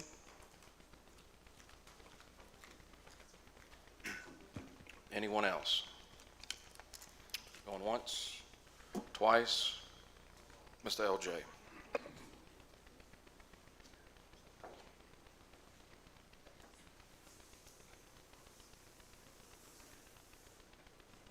I'm LJ Gillen, and I live at 103 East of 3rd Street.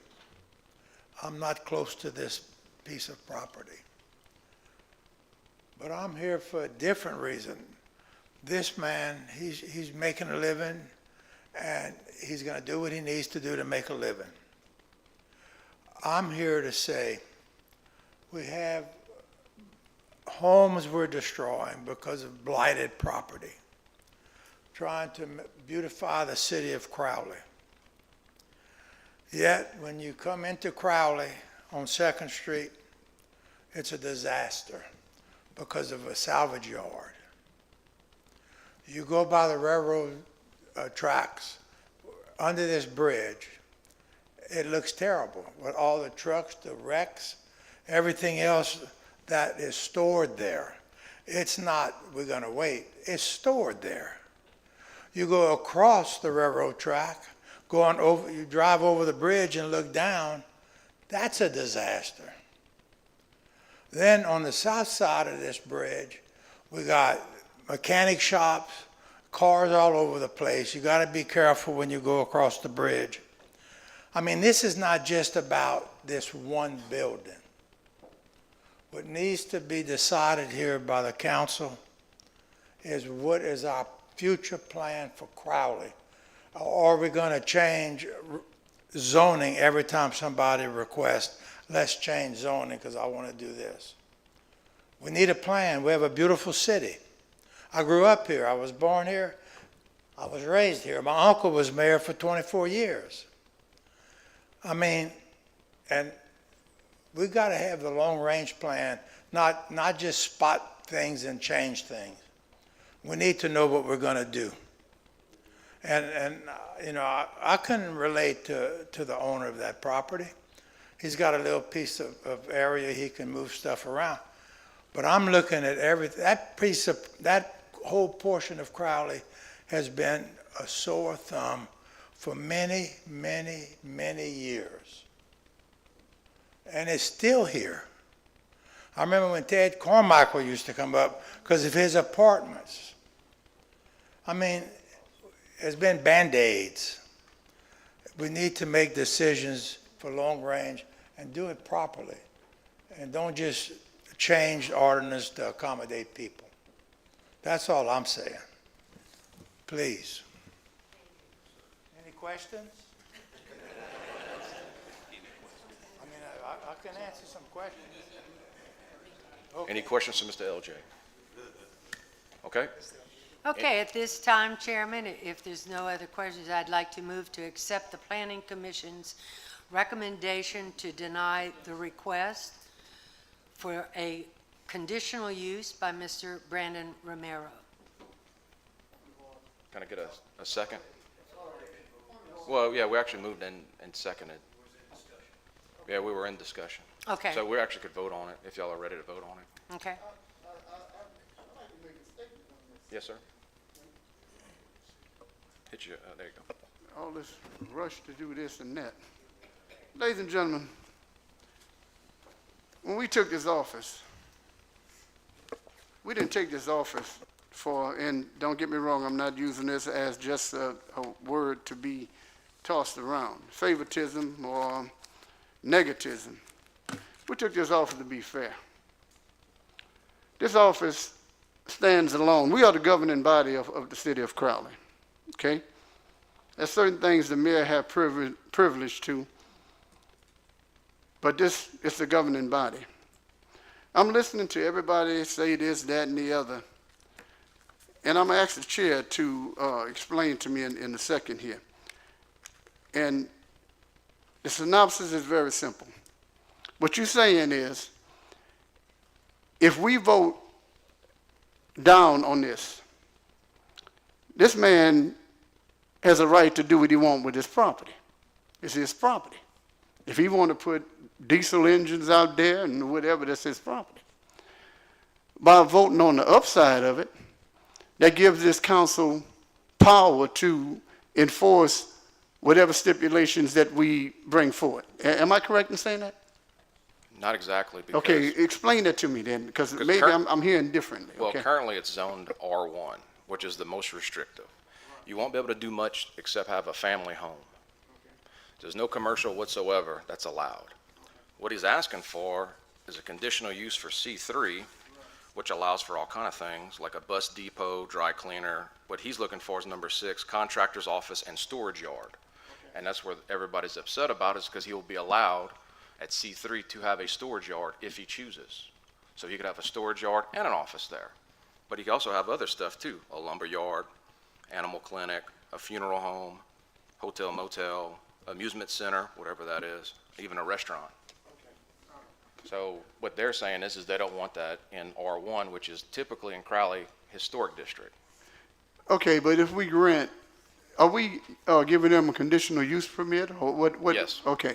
It'd be a conditional use. Anytime you have a conditional use permit, you can apply stipulations to it one way or the other, okay? This body has to understand, you're here for one reason and one reason only. It's to decide whether what is fair and equitable. The gentleman just said that, Mr. Brandon, can you come up here for a second? Because I want to make sure I'm clear on this, because I'm hearing two sides of everything and ain't nothing coming to the middle yet. Is it my understanding from you that you planning on just doing an office building? Is that it? Yes, sir. Okay. Nothing came out of his mouth about doing a funeral home or anything else. It will not be a storage yard for any cars or anything like that. Okay, all right. You do understand that if by chance we give you an upvote on this, which is a yes, that this body has the right to put stipulations in place? Yes, sir, Okay. I'm fine with that. But without it, well, guess what? You can do whatever you want to do. Well, Okay. Personal up to- property. Up to an R1. Well, but I'm just saying, okay? What R1 allows. Okay, what R1 allows, and it's a real broad, okay? I deal with R1 all the time. It's Well, real broad. Not exactly. There's- Well, it has stipulation, but it's pretty broad. In other words, he can do whatever he wants with his property, as long as it falls in the confines of R1. Okay, Correct. so, But nothing commercial.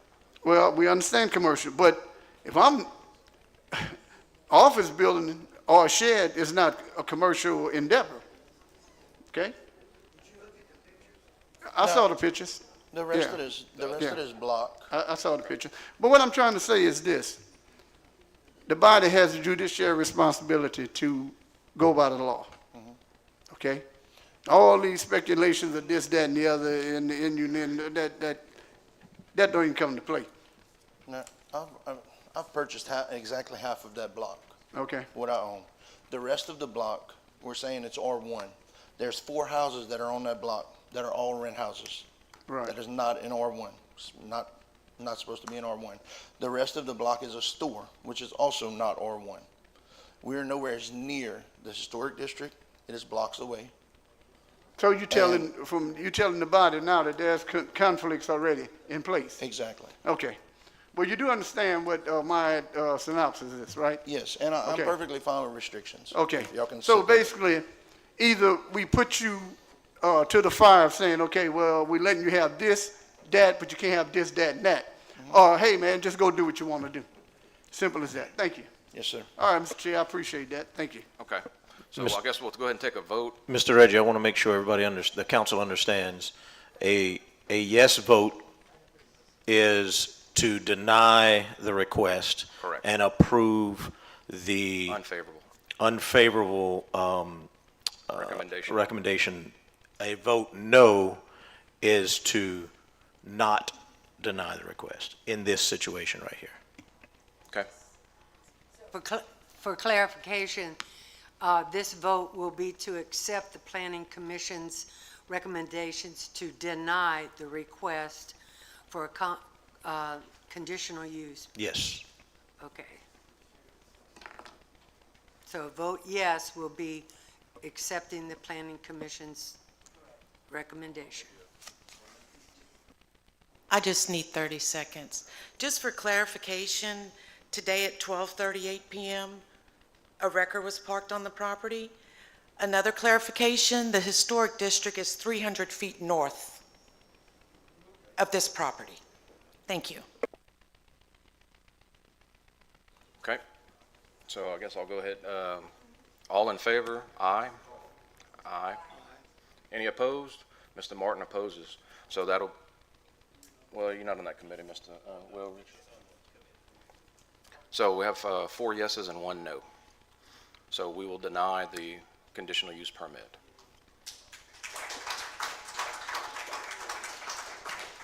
Under discussion items, I have none, and I will recess. For those of you who are here this evening, next Tuesday is the full council meeting where every council member will vote and actually make it final decision whichever way it goes. This committee vote is basically like the commission's vote. It's to recommend to the full council. Okay, let's see. Let me get to the next one. All these letters. Public safety. Public safety.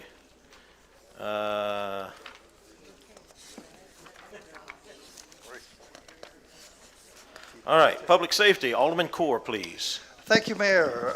We'll begin the Public Safety Committee meeting. We have a quorum present with all members. We'll begin with reports, first by Chief of Police Troy Hebert. And I think you have some handouts for us.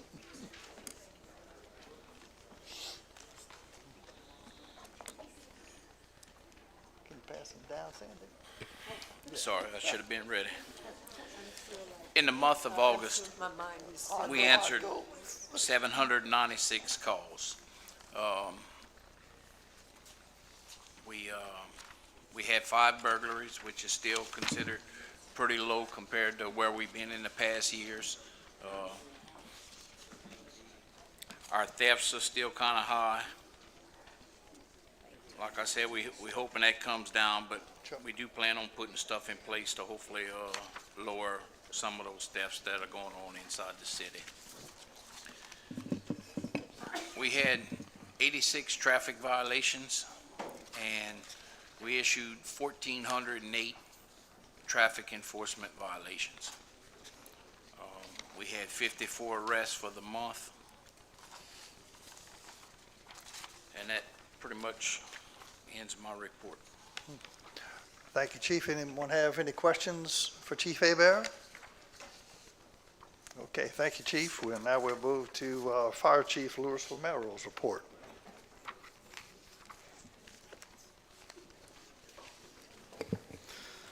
Good afternoon. The month of August, we responded to 56 calls. 7 of them were hazardous condition calls, 34 rescue and EMS calls, 3 false alarms, 5 fires, 2 good intent calls, and 5 service calls, for an average response time of 2 minutes and 51 seconds. And so far this year, we ran 490 calls. On the backside, you can see the spreadsheet. Any questions? Chief, can you give us an update on your concerns about the number of calls with the EMS and trying to reduce those numbers by letting other? So me and the mayor met with Troy Guidry from Acadian. I'm still trying to meet with Jared Moore with Med Express. And the mayor texted me last week and said that somebody reached out to him, wanted to meet with me and the mayor again with Acadian. Jared Moe had surgery, I think, on either his shoulder or his knee, and he's supposed to be getting back with me. He came back to work, but he had to catch up on some classes. So after he's caught up, we're going to meet. And right now, if we stay running the amount of calls we got right now at 56, from now to the end of the year, we're going to be right at 16 calls short from meeting that 7:30. The 7:30? The 7:30. If we hit 60 calls every month, we're going to hit the 7:30. So, any questions for Chief? I just want to say thank you, Chief, and I want to thank your team of firefighters. We had issues last week, gas leak on 2nd Street and K, between J and K, 2 nights in a row, and they came full force. The bad actor in the deal was Delta. They never did show up until 3 days later and found it, but your guys came out and really took charge of the area. They stayed. I wanted to ask you, is there, when they get a call like that, is there a time limit they have to stay before the next people show up and they can leave? we're supposed to stay until Centerpoint or Delta Energy shows up. Same thing with the electric line. We stay until CLECO shows up. We got to make this. We got to make the scene safe. Okay, and y'all did exactly that. Thank you so much. Thank you. Yeah, thank you, Buddha. Any more questions? Any other questions? All right, thank you, Chief. Next, we'll go to the city's inspector's report. Mr. Marty Duracell. Good evening. First, I want to take an opportunity to recognize and give appreciation to Mr. Tony Duyan, who 12-plus years of dedication to the city of Crowley in this current position. He's been an incredible, irreplaceable help to me in this transition. He's helped me in more ways than just work-related already in the week and a half we've been together. So I just wanted to thank him for being there by my side through this transition. With that said, you all have the report, and what I would love the honor and privilege to do is hand it over to Mr. Tony one more time to give you guys this final report. All right. Listen, I tried hard to reverse that. Like, let me start it, you end it. But good guy. He's going to do well. He really will. All right, let's start with this report, okay? Animal control. For the month of August, 5 calls for dead animals, 20 calls for cats, 26 for dogs, 3 calls for animal bites, 9 calls for traps. In other words, they bring the traps to the location to catch whatever we can, I guess. 1 animal cruelty complaint and 3 wildlife issues. Usually on those wildlife issues, the reason he says that, the call may come in, but we don't have the authority to either implement that particular animal or of concern. So Out of that, you had 10 dogs taken in. Out of those, you had 5 reclaims. There's still 13 dogs in the shelter. Cats, you had 16. Out of those 16s, you had 10 that were either reclaimed or rehomed. There's 10 still left in the shelter. 2 citations. We'll move on to code enforcement. Code enforcement for the month of August is 23, let's see here, what he's got here. He printed a report, so if I'm altering it a little bit, it's, 23 tall grass violations. 8 of them cut, there's 15 in progress. Trash and rubbish, you had 1, looks like North Avenue D, 904. Abandoned vehicles, 310 East Pine Street. There were 2 demolitions that occurred in the month of August, which both of them were on the blight list, came out through the blight court hearing. The addresses are there. 1 prohibited use of camper, that's 120 East Walnut, that is still in violation. 1 diseased tree at 705 East Hutchinson. Flood management is the normal things that we do in that. You had review for a certificate of elevation, which was at 1612 North Avenue G. Permits. We had 1 repair permit, 8 electrical, 2 for gas. And that gas was for a generator installation. Demo permit we mentioned in the earlier column, and 1 fence permit. Planning and zoning, we had the 2 conditional use we spoke about tonight. And that's it.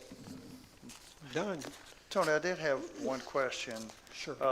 About regarding the ordinance on 18-wheeler tractors parking in residential areas, still getting complaints on those. In fact, at the Huval Street property where the application was discussed, there's been a large truck parked in front of that particular property at nighttime, overnight.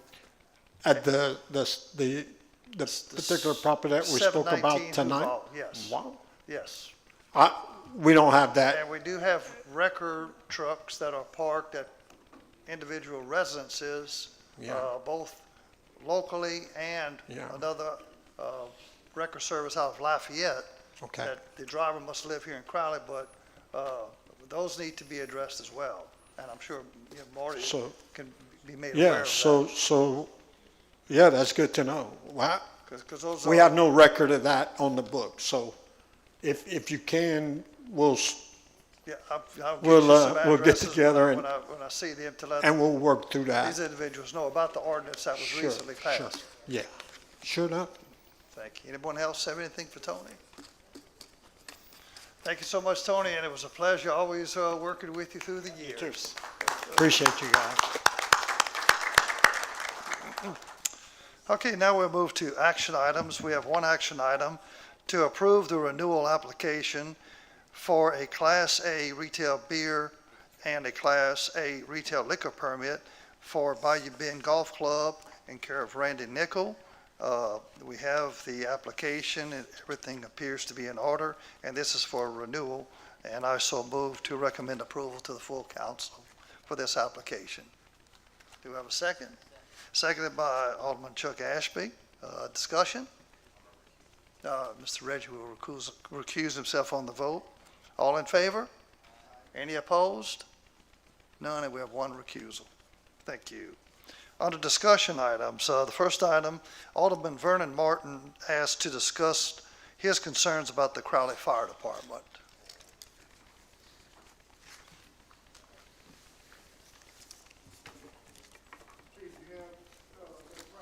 In front of you? Mine? I can get it. Yeah, please.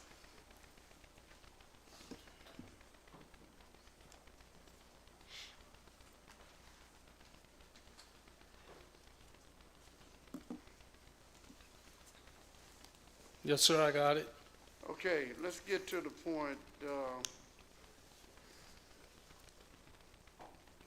where, Alderman Martin, can you just kind of tell, begin with what the topic is? my topic is, delay in getting to the structure fire at 909 North Avenue A. Concerns not only from me, but about 15, 20 witnesses to the fact that when they got there, they had problems hooking up the hoses. Secondly, the truck that was used had many problems. First of all, they couldn't get the water out of the truck from, and Brad, you had witnessed that when you came, all the water going from the bottom of the truck to the road. It started out as a fire in the front of the unit, which I had the unpleasant task of running through the door at the time, sustaining not moderate, but light burns or what have you.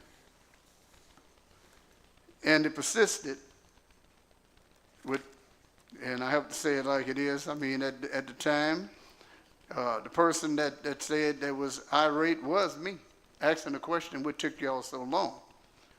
Well, y'all gave reason for it, okay? Excuse me, Alderman Martin, now you're speaking about the report that was prepared? Right, Just right. to kind of keep everyone along with Okay. what you're Right, referring okay, to. basically what happened was this. From the delay, and it's written in the report, that the reason why there was a delay, because E2, engine 2, I guess, was on a washdown call from a previous fire, and engine 21 was on an excavation out of town at the time of this fire. The question I have here, and that's the reason that the report said that was the reason for the delay. Now, to be straight up and transparent with you, I wanted to go in executive session with this just as a discussion. But from legal and also from the mayor, he wanted to do an open venue, which I have no problem with. There's, in the process, like I say, maybe 10, 15, maybe more witnesses that witnessed what happened. So you wasn't there. Can you give me just a little synopsis of? So you said we had a delay. According to the times that was on the report, the alarm time came in at 13:51:52. Okay. We was en route within 11 seconds. Okay. And we arrived, the first engine arrived within a minute and 18 seconds.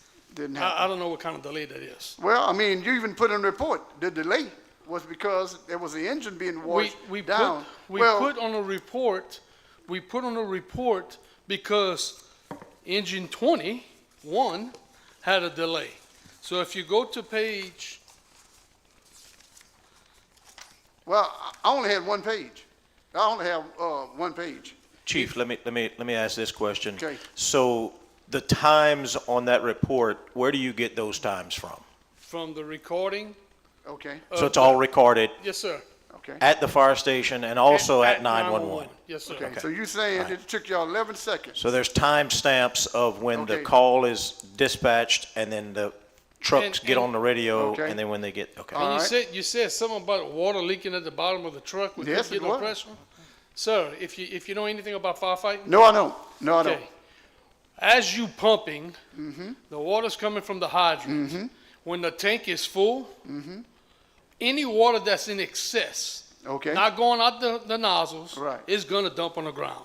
Well, there was no water coming out the nozzle, so I guess it dumped on the ground. Well, we have videos of it. I mean, Well, I would love to see the video. Well, you know what? We're gonna bring in every witnesses that were there. I okay. just wish that you would have called me.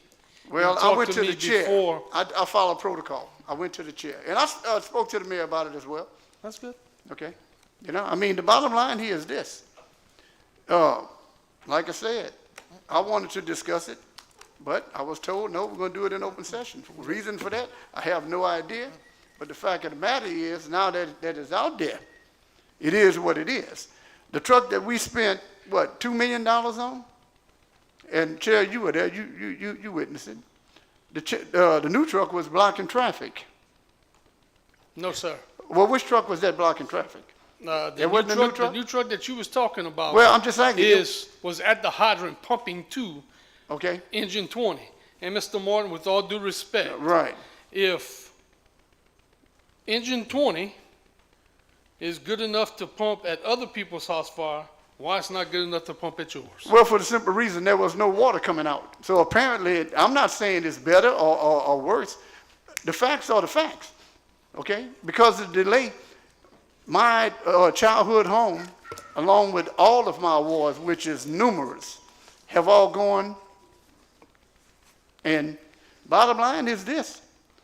I contend what I said, okay? There was a delay. He even put in there, the delay was, it's on the report. The reason why we were late was because we were washing the truck and we was out on the out of town. So if Chief, read the narrative. I'm gonna read the narrative. Arrived on scene and there was fire under the porch area. The owner was outside, asking what is taking my guys so long and causing a scene. Firefighters deployed an 1 3/4 hand line as soon as they got there. Engine 3 deployed a 2.5 inch line to the closest hydrant with no issues. Engine 2 was on a washdown call from a previous EMS call that the police department asked us to respond to. And Engine 21 was on an extrication out of town on a mutual aid call at this time of the structure fire, which caused delayed response times. Of those trucks, Of those basically. trucks, like I said, Engine 20, from the alarm time to en-route time was 11 seconds, and when Engine 20 arrived on scene, 1 minute 18 seconds. The owner repeatedly harassed us, all of us, stating we didn't get here fast enough. An officer from the PD informed the owner if he interferes anymore, he would be detained. The mayor arrived and spoke with the owner and tried to calm him down. After the fire was out, I started my investigation. It appeared to have started on the A side of the house, near the entrance door. The cause of the fire was not explicit. I then contacted the Louisiana State Fire Marshal's office for assistance. After our investigation, it was determined that there was multiple electrical splitters used for air conditioners and other appliances. At the time of completing the call, the owner was not on scene and all units returned to the stations. And then it tells us what hoses was used and everything. That cause and origin came from the Louisiana State Fire Marshal, correct? Yes, sir. Okay. Now, if you go to the the apparatus narratives, this is going to be by Captain Brian Quibido. We arrived on scene to find heavy smoke and fire at the front entrance of the front porch of the home. Driver Murphy immediately put engine 20 in pump while driver Aaron McCarty deployed the engine 3 cord across lay. While McCarty brought the nozzle to the front of the home, I stretched the hose line out so there would be no kinks in the hose causing restrictive water flow. As soon as the hose line was charged, McCarty, the nozzleman, and myself as backup, talking about Brian Quibido, started extinguishing the porch and then made entry through the front door where we extinguished the fire that was the heaviest in the corners A and D side of the home. After extinguishing the fire and hitting hot spots, the low pressure alarms on our SCBA started to sound, so we backed out to change our bottles. Once our bottles were changed, we continued to hit hot spots while a fan was put in place to clear the trapped smoke, at which time Service Engine 21 arrived on scene from their extrication and assisted with overhaul. We then stood by while the investigation took place. We gathered all the equipment and cleared the scene. The next narrative is by Austin McCarty. We arrived on scene to heavy fire covering the entire A side of the house. Driver Murphy put the engine in pump while Captain Brian Quibido and I began to stretch the hose line. Once Murphy charged the hose line, Quibido and myself started an attack on the front porch and worked our way through the front door into the house and extinguished the fire in the living room and kitchen. After the fire was out, we began to overhaul process of extinguishing hotspots until our lower air alarm began to go off. We backed out to get our air cylinders replaced and continued the overhaul process. We then set up positive pressure fan and vented from a window to clear the trapped heat and smoke. Service Engine 21 arrived on scene around that time to help with overhaul. Once overhaul was complete, we began to get the trucks back in service while the investigation took place and waited on standby till we got the go-ahead to clear the scene and return to the station. Driver Murphy's narrative. We arrived on scene to heavy smoke and fire shown in the front entrance of the home. As I was pulling engine 20 in pump, driver Austin McCarty and Captain Brian Quiver immediately got out and began stretching the hose to the front of the home. Once engine 20 was in pump, I immediately got in the pump pedal and charged the hose. Once the line was charged and they began extinguishing the fire porch and made their way to the home to do an interior attack. Captain Robert Burke was on scene and hooked up to the intake and made his way to the hydrant to establish a water source. Once the fire was out, they came out of the home and put a pressure fan in front of the front entrance to clear trapped smoke.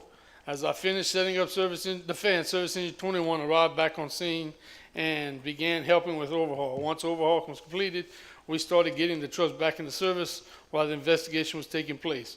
Once the investigation was completed, we was clear from the scene. From what I read in that report, all my guys did everything that they were trained to do. They responded respectfully, and I give my guys kudos for that job well done.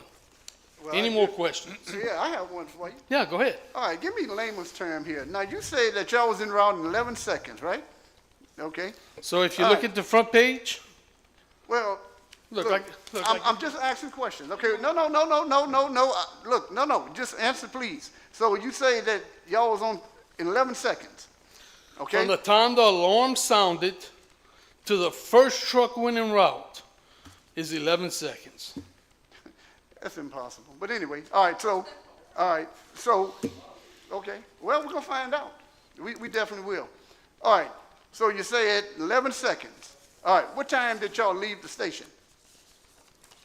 In layman's term. We went en route at 13:52:01. Okay, layman's term. not One- military. 1:52 p.m. 1:52 p.m. with 1 second. Okay. What And time did y'all- we arrived on scene at 13:53. Okay, give me with that. 5 seconds. 1:53:05 p.m. Wait, hold up. All right, you left at 1:52 Yes, and arrived at what time? 1:53:05. 1:53, yeah, okay. All right, And the alarm time, when we Okay. got notified, when the pagers went off from 911, was 1:51 with 52 seconds. so you're saying y'all made it from the fire station to 909 North Avenue A in 1 minute And 18 and seconds. 18 seconds? Okay, First truck, yes. The first arriving engine. okay. If that's what you contend. And also you said that you, as soon as y'all got there, the hoses were hooked up and water was flowing. Okay, I got that. Also, you said that the reason the water was leaking out the truck because the truck was full, overflowing. There's other reasons those Well, trucks hold on, Mary, hold leak on. underneath Wait a though. minute, wait, hold up. I'm talking to him right now. Go ahead. Okay, so that's the overflow. Now, I have, like I say, at least maybe 13 or more witnesses to the fact that ain't nowhere in the world, but I'll keep that until it's time, okay? Yeah, there's And other. let it be clear to y'all, I wanted to go discuss this in executive session. Your mayor and which is, don't get me wrong, I have no problem with it. So just to address the issue of executive session, so as everyone knows, this body is subject to open meetings laws. That's correct. Okay? That's right. And the executive session is an exception to open meeting laws. It We are is. bound to hold meetings in public Right. with public notice and public attendance and give people the opportunity to hear these things unless we fit into one of these narrow exceptions, okay? Well, this would have been And a so- narrow exception. It would have been. Well, it I mean, doesn't it's a gray really area. fit. It's a gray area. So, It is. so the exceptions would be if we were discussing the character, mental competence or professional competence, or the physical health or mental health of an employee. So that doesn't apply. Well, in one way it does, though. But go ahead, I'm listening. Okay, so that's one. If in fact that's what we were doing, then we would have to give that employee or that official be there. whose, That's correct. whose mental health or competence or character is being questioned, 24 hours written notice and an opportunity to attend the meeting. Exactly. Once he attends the meeting, or actually before he attends the meeting, he can actually voice his opposition to going into executive session, that's correct. in which case we have to hold an open meeting. Right. Okay? The second exception that conceivably could apply, which I don't think does, is if we were discussing strategy or negotiations with regards to litigation. And obviously, I mean, I guess we're in a situation here, Mr. Martin, where you may be contemplating some sort of litigation or some sort of claim against the city. But that exception only kicks into play under two circumstances. One, where there's actually been a written demand. So in other words, if you had sent in writing, hey, the city's negligence caused me this loss, this is what it is, and I want to be compensated for it, or I'm going to sue. If that had taken place, then yeah, that exception would fit. The other time that exception fits, Okay. the other time that exception fits, and really this is kind of a catch-all that governs all those situations when you're discussing litigation, is it going to be in your best interest to discuss these litigation issues in an executive session? And obviously, it wouldn't, because the reason you would discuss these things in executive session would be to not have to discuss it in front of the complainant. And if you're the complainant, it doesn't really accomplish that goal. So that doesn't really serve as a reason to do any of this in executive session. Because either way, if we were trying to keep something from you, you would have been participating anyway. So Exactly. that doesn't really fit. Exactly. And then the third thing that, again, could kind of conceivably apply, which I don't really think applies, is if you're doing an executive proceeding into allegations of misconduct. Misconduct, correct. And I don't think there's really any, and you correct me if I'm wrong, I don't think you're alleging so much misconduct as you're just alleging that they didn't do a good job. That doesn't necessarily rise to the level of misconduct. I mean, if in fact a good job wasn't done, and I'm not saying they didn't do a good job, but if in fact that were the case, that'd be more of a question of negligence as opposed to malfeasance. Well, So I don't think that exception applies anyway. well, it's, And then finally, and I don't mean to cut you off, but That's just to not a problem. finish, finally, even if any of those things applied, we're still not under an obligation, or this body is not under an obligation to do anything in executive session. Exactly. It still has to be approved by a two-thirds vote. So that's, you asked why my opinion was that it wasn't suitable to have an executive session. I mean, that's the basis of my opinion. And look, my opinion is just an opinion. If y'all wanted to, could have actually brought a motion to hold an executive session and voted on it and see if you could get a two-thirds vote. But, I mean, been free to do that if you wanted to. I just didn't think it was a topic that was suitable for executive session. I appreciate that, and thanks for that synopsis. Question was, and the question still is, I wanted to hear their side of what's what. I have heard it. I've taken due diligence on notes, and as my dad used to tell me, to be determined from this point on. Thank you, Step. Thank you, Chief, and thank you, Mr. Landry. Okay, item number 2, to discuss the amended ordinance pertaining to Section 5, Article 3, condition of property, buildings, and structures, and related fines for noncompliance. This is something that our city attorney, Michael Landry, has been working on. Unfortunately, I anticipated it being ready for today's meeting, but it's still in the works, and And Mr. that's Landry- obviously my fault. I actually told Brad that it would be ready for this meeting, and it just didn't happen. Nice. When you start getting into it, there's a lot of overlap between these different sections, and I just don't want to have a bunch of repeated things, and you have to kind of go through it and sift it out, and again, my fault, apologize, but No problem we'll at all. get it done. We want to have it done correctly and have it easily understood, but no problem.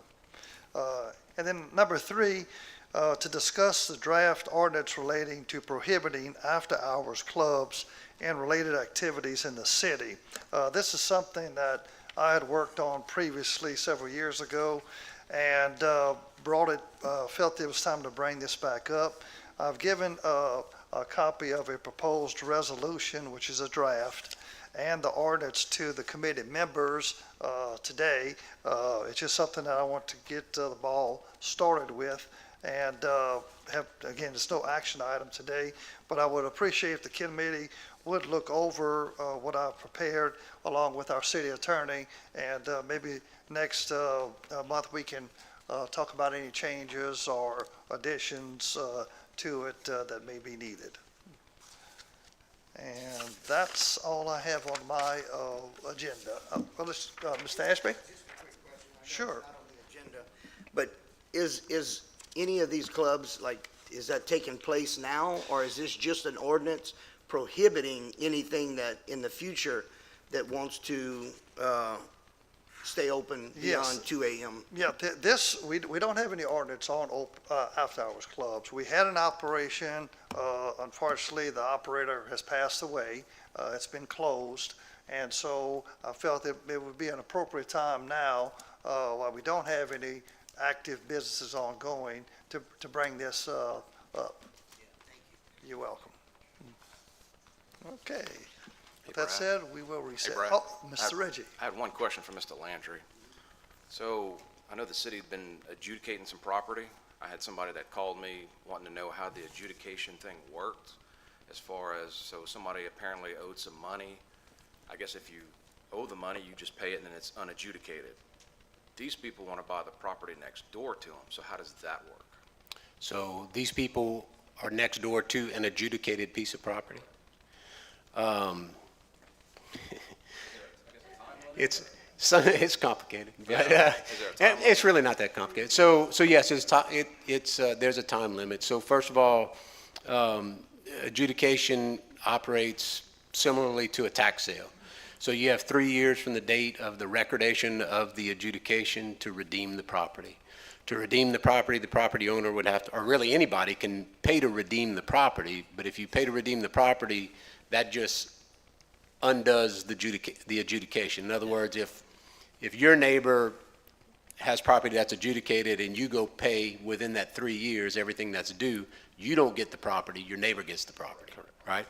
So what's due to redeem it is you have to pay the amount that was paid at the sale, or the amount of the taxes due at the time of the tax sale.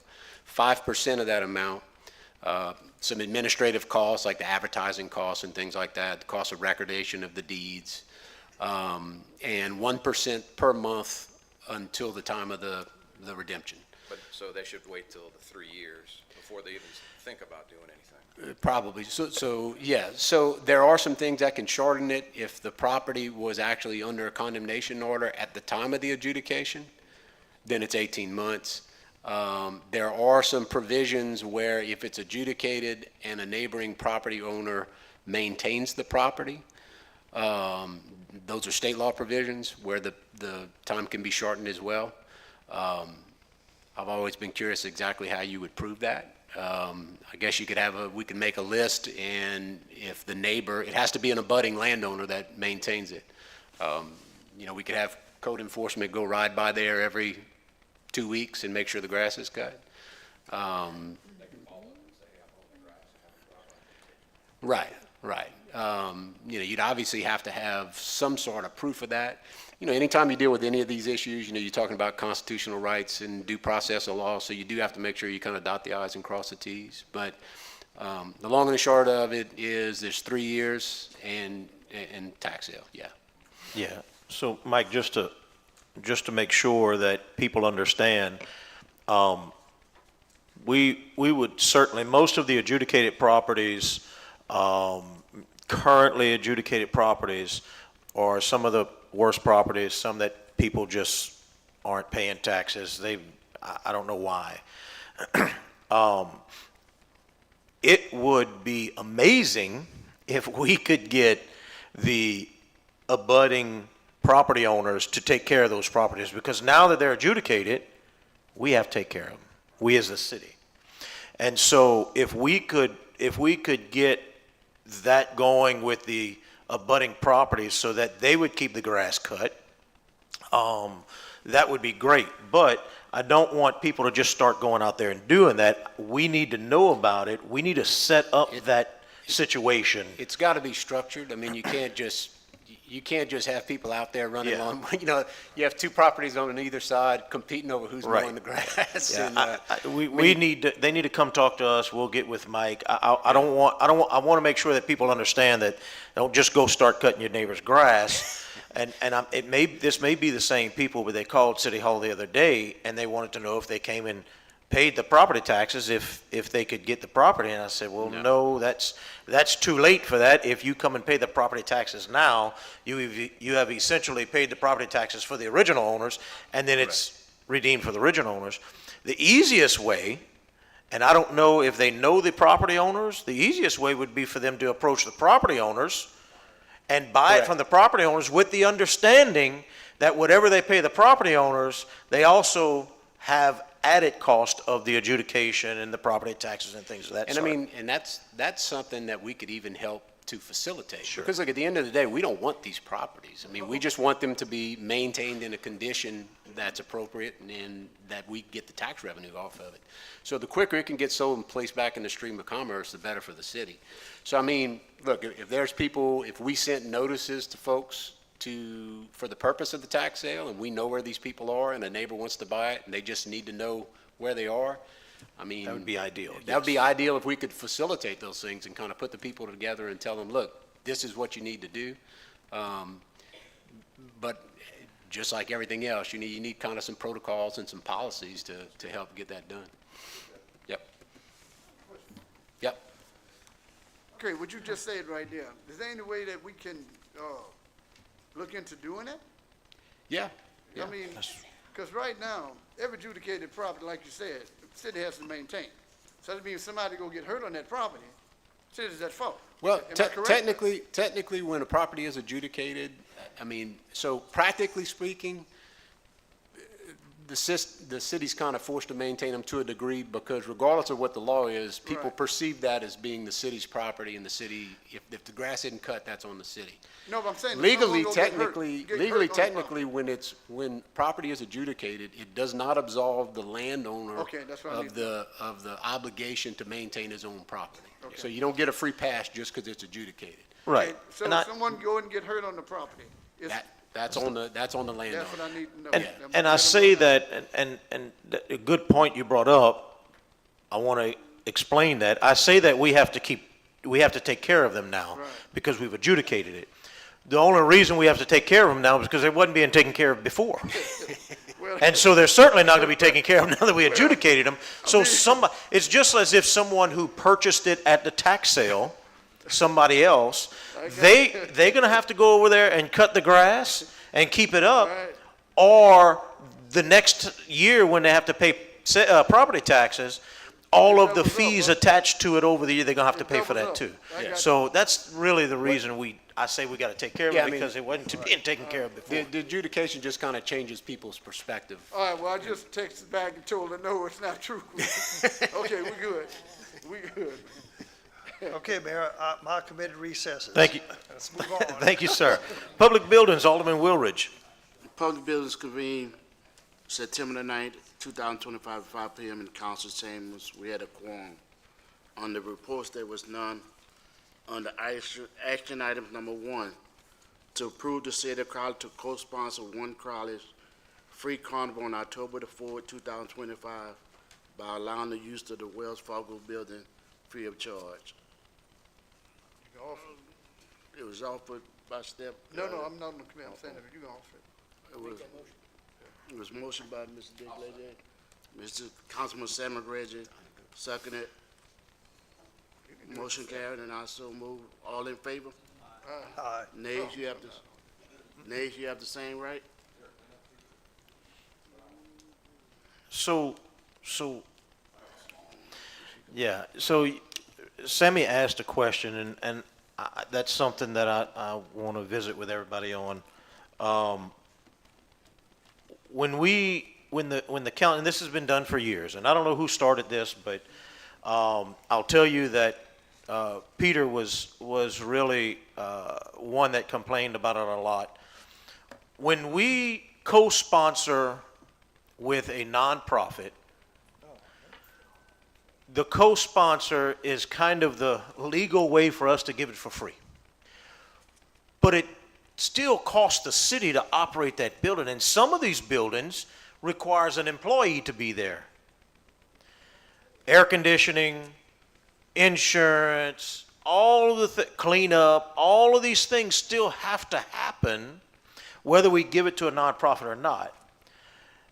Honestly, there are already nonprofit prices on each one of these buildings.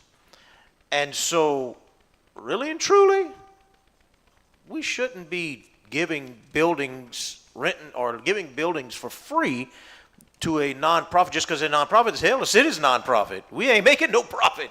But we're spending tax dollars on allowing these nonprofits to do that. So to answer your question, there's still a cost to the city to do this.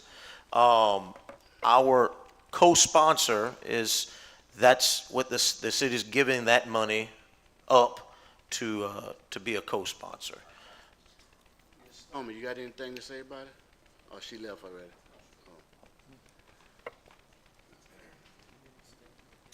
And I'm not saying none of that so that they don't get it. That's everything. Yes, we've already talked about that. I think when we use the facilities, we usually clean up after ourselves. And the carnival is a free event for the children of Crowley, and we as volunteers give our time to put it on for the children.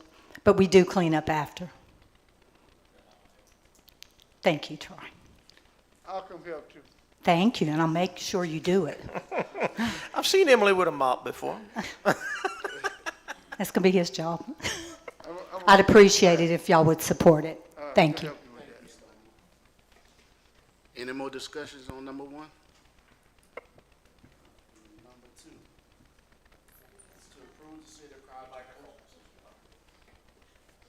To approve the City of Crowley to co-sponsor breast cancer awareness event put on by Survivor 42216 Foundation, the Crowley Alumni Chapter Delta Sigma Theta Sorority Incorporated, and the Delta Community Cooperated. Event will be held on October the 25th, 2025. They would like to use the Wells Fargo Business Building on this date. Is this during the Rice Fest? No, it's the following weekend. Following week.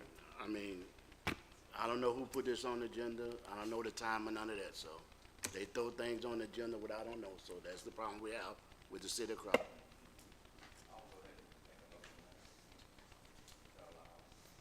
It was a motion by Councilman Reggie, second by Mr. Core. All in favor? Nays, you have the same right. Motion carries, sir. Is this their first year doing it? I think it is, huh? I ain't never even heard Okay, of this. did they say anything to you about it? I think they normally do it at the courthouse. It's a breast cancer awareness walk. They simply walk downtown. They'll walk up one way. Okay, yeah. They make the round. They probably just want a building because it's rained a couple of years, so they probably Well, just that's what want I'm a saying, covered the first time place. they actually use the building. Okay. Yeah, I got yeah. They probably want a building because weather, and then whether it's hot or maybe whatever, and then the restrooms probably. And I guess they will do the cleanup as well? Yes. Okay. There being no more for business coming before public building, we recess. Thank you, sir. Insurance and Personnel, Alderwoman Marks, please. Thank you, Mayor. The Insurance and Personnel Committee convenes. We do have a quorum. There are no reports. There are no action items. Is there any discussion for anyone? Anyone? Thank you, And ma'am. the committee closes. Community Economic Development, Alderwoman Chasson. Thank you so much. The Community and Economic Development Committee will convene, and there is a quorum present. So I have a few reports for you. The City of Crowley Tourism Director had nothing to report. For Crowley Main Street, the staff will attend Destination Downtown Conference that includes Main Street directors and board members from Louisiana, Mississippi, and Arkansas, September 10th through the 12th. Haunted History Alive is going to be September 26th.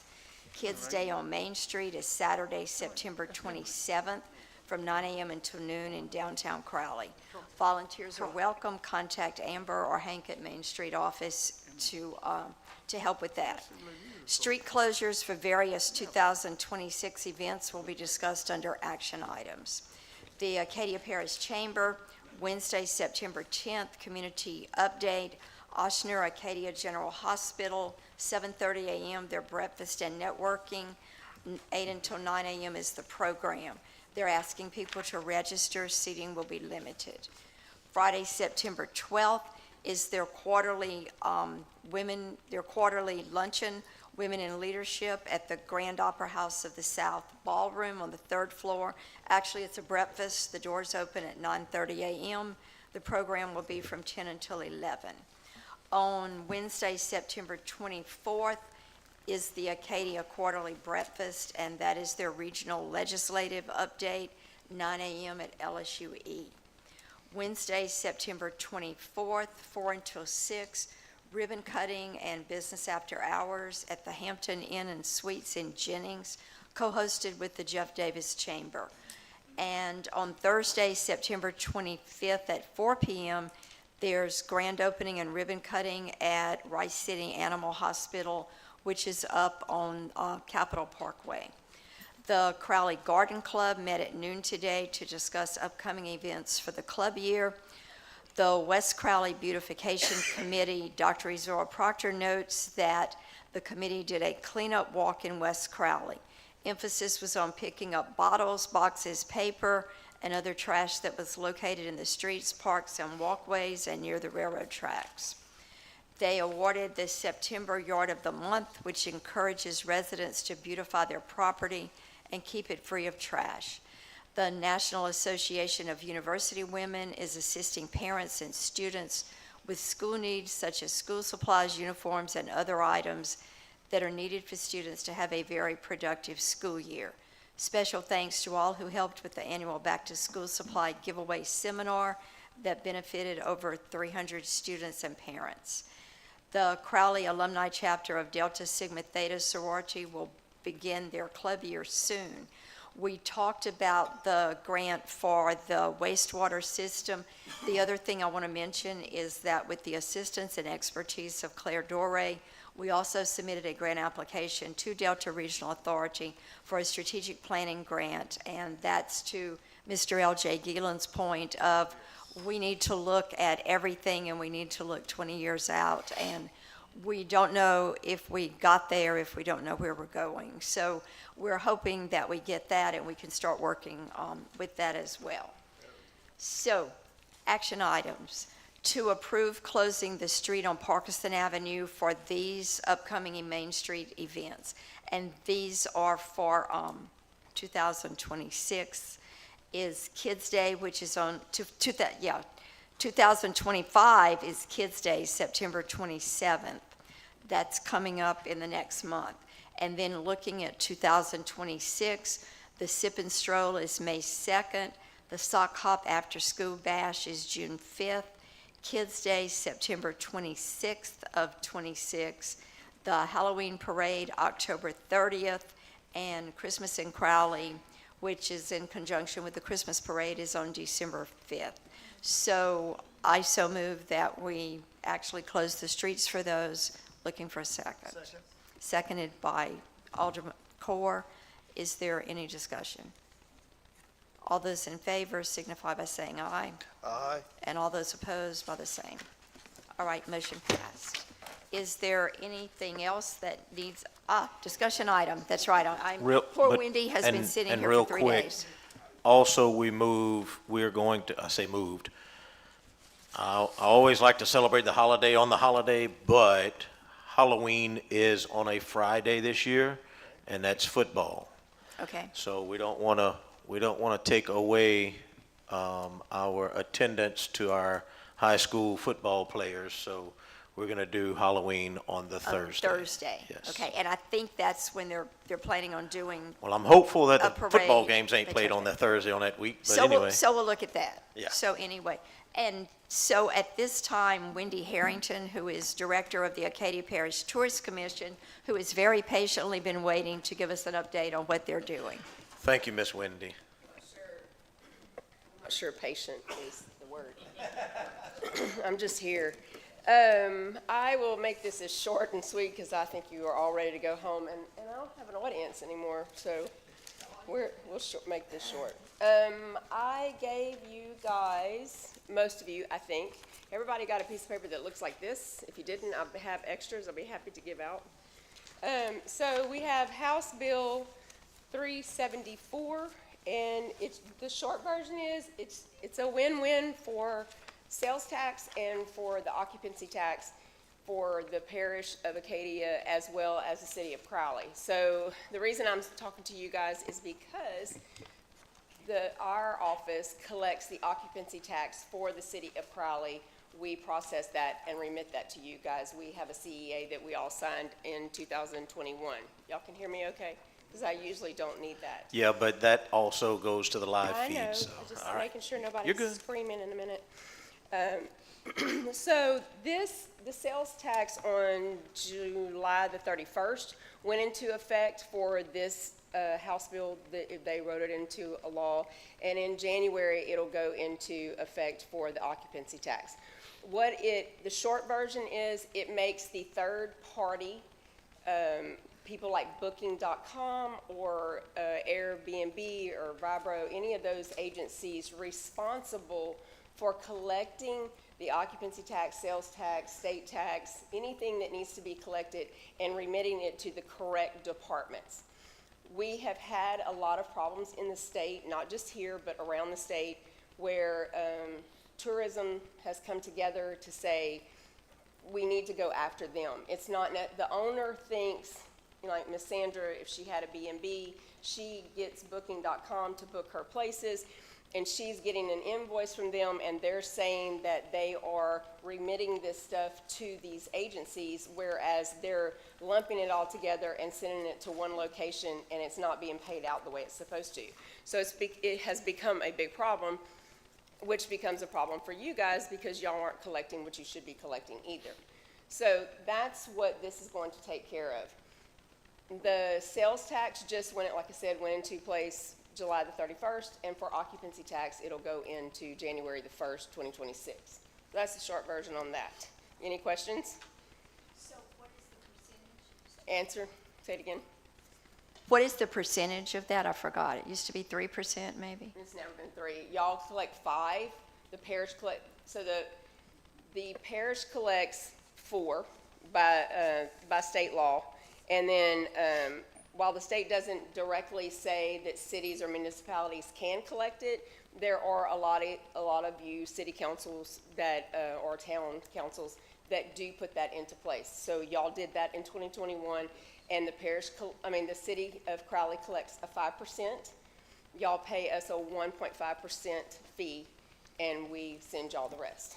And there is on the back of, most of y'all had said to me you had not seen the CEA. So I did bring copies of that. And on the back page of that is what we have processed for you guys since 2021 through 2024. This is the amount that Crowley was given. So if you add the Crowley one and the APTC fund or fee, that's what was collected for the city of Crowley. And Chad and I have talked because in this nice little cooperative endeavor, it talks about the 5%. The 1.5% fee that goes to us, but it's not covering the legislative audit, secondary audit that we have to do for y'all because we collect that fee, which is also on that spreadsheet. So when y'all go into your budgetary meetings this year, I'd like to keep it at 1.5. I'm not asking for more. What I am asking for is that we cover that audit fee. when the auditors, the legislative auditors do their, whatever they have to do every year, they do ours individually from what we have to do for y'all. So that way those records are not mixed. And we just would like to see if we can get that fee covered. Usually it's no more than about $700, and it's been going down because we've been getting better organized at doing it, so.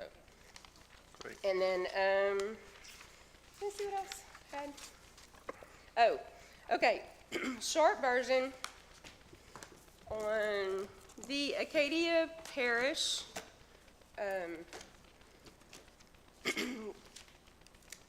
Acadia Parish Chamber has put together this great little book. They have an online version, and it tells you everything that you need to do in this parish to go pay your taxes, if you're starting a business, where you need to go, even if it's in the city of Crowley or Iota, wherever. It's all in here. We are updating a few things because you guys online have really good, proud of y'all, stuff for your occupational license. And I'll explain it to you like this. Occupational license is your job. What are you going into business for? And your occupancy tax is where are you sleeping? So we collect the occupancy tax. You guys have a business license, which is the occupational license. And the parish has one as well. Most cities or towns and municipalities have theirs as well. You can find all of your applications online. This front sheet right here, I would like you guys to amend it and put our information on there, because like on here it says go to Acadia Parish School Board for the sales tax or parish tax. I would like to be added to this. Because we collect your occupancy tax, they need to know that where they need to go to get that information and all of those forms. So that we just want to make sure we're included. So when do you want us to put that on the website? It's in, I just It need, needs, this we is need to the- update the form. Yeah, this front form just says occupational license requirements. So if, we just need to add a little notation that says, if you're opening a B&B, any type of overnight facility, sleeping facility, then you need to reach out to the Acadia Parish Tourism Office to fill out the occupancy tax forms. Okay, I'll bring up that question now because I think we covered it this weekend because District 2 was getting a lot of Airbnbs and stuff. And I referred the people in question, the Crowley House, to you. Yes, ma'am. And then that way you can get them on track. And they were very excited about that, by the way. So knowing the right pathway to get what they need. Well, I'll tell you something funny. Today, in doing some extra research, and I'm trying to make this short, I reached out to several entities in this parish and asked, so the Code of Ordinances for the parish says that there is a occupational license, a business license that you would receive from the parish if you're not incorporated in a municipality, not in the city limits of like Crowley or Rain or town of. So my question to everybody, which I knew the answer because I know where I came from with it, but I asked several people and nobody could tell me. And then when I called the tax collector's office and asked them, do y'all do the business license? And she's like, yes, ma'am, and we discussed it. And she goes, and what do you collect? And I said, occupancy tax, like hotel, motel, RV, overnight facilities. And she said, we have people calling this office all the time, and we have no idea what that is. And it's been in play for a long, long time. And so Elizabeth and Taylor have worked extremely hard to put this together to answer all of those questions. And there's a link on their website. They're doing some updating things, and we are doing that as well. And I'm trying to reach out to all the municipalities and say, hey, this is a really good thing. Everybody needs to be on board so that we're, everybody's on the same page. Everybody knows who to contact. Yes, and we are updating it, though, to add my stuff and the parish occupancy. Sure, I'm sure. We have folders at City Hall with all Yes. of that stuff in it, and it Yes. tells them what historic district, all of that stuff, yes. Yes, they The have Chamber it of at City Commerce Hall. made us packets also. Right, and we are updating that. We're adding a sheet for occupational license. Taylor and Elizabeth and I talked today for the parish, outside of the city limits, or town limits, and then my stuff, which also reflects y'all's stuff for the occupational, for occupancy tax. Yeah. Good? Any questions? That was the short version. Last thing, Yep. collection of those fees is one thing, but actually getting to some, to make them understand that they're required to collect, it's kind of like sales taxes. You're not paying sales taxes. As a business owner, you don't pay sales taxes. You collect them. Right. You're the collector of sales taxes as a business. So these Airbnbs, these overnight short-term stays are collecting occupancy taxes. And Wendy has said that there are some in town that she's having trouble with. So I plan to work with her to try, and I don't mind calling whoever they are and saying, So I will say this real quick. time to go. We sent out, it is our job to inform the public of what that fee, how do you put that fee into play, and what we do with it, all of those things. But because of the new changes in this third-party booking and the collection of that, there are, and I'll give you an example, Booking.com, there's a lady that I sent a letter to. I sent letters out to everybody, even the city and Crowley people who are paying their occupancy tax, thanking them for complying, thanking them for, continuing to support the cause, basically. Sent them updated paper, asking them for current information, anything they needed us to put update on our website, if they wanted to add pictures, whatever. We got a lot of feedback and it was good. And then we sent it out to all the people, because we stalk these people online. Can you hear me? My staff is currently going to Booking.com and looking for, if you've got reviews that say, woo, it was really great last weekend and 2 weekends ago it was great too, then you're not there for extended period of time. You're there renting it out weekly, nightly, daily. And that means you owe us the fees. So we are doing that, and that's what we do with the fee that we collect from y'all. It helps facilitate that. With those letters being sent out, because the lady in Iota called me and said, this invoice I've received from Booking.com shows occupancy tax on there. So it was showing that she was paying it or they were collecting it. But they were remitting that to the state as a group, like a hotel motel tax, sales tax, and a parish tax. Well, the state of Louisiana Revenue Department does not collect all that. And if they do, they may think it's just sales tax. So they're not sending it out to where it needs to go. So now with this new law that's coming into play and going to effect in January, it will make those booking agents responsible to send that stuff to know. So the Louisiana Association of Travel, as well as the Lieutenant Governor's Office, we're all working in partnership to make sure that they all have the correct information so that that can be collected. And the last point, those taxes, those fees, the occupancy tax that comes to the city of Crowley is used specifically for community development. So these people who are renting out these short-term rooms should be wanting to collect this, because the more that we can collect in occupancy taxes, the more events we can put on, the more things we can do to attract people to our city, and the more occupants they have in their occupancy. Well, in your cooperative buildings. endeavor, it says what y'all were using that money for, and if you look,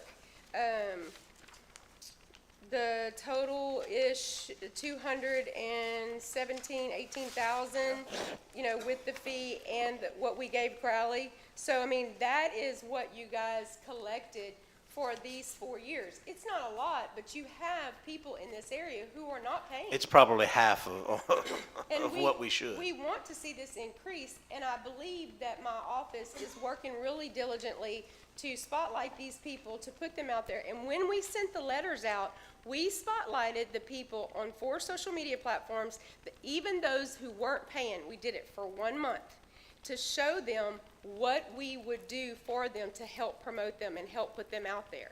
I received some letters back, like unopened, and I also received none from the parish, but a couple from the city.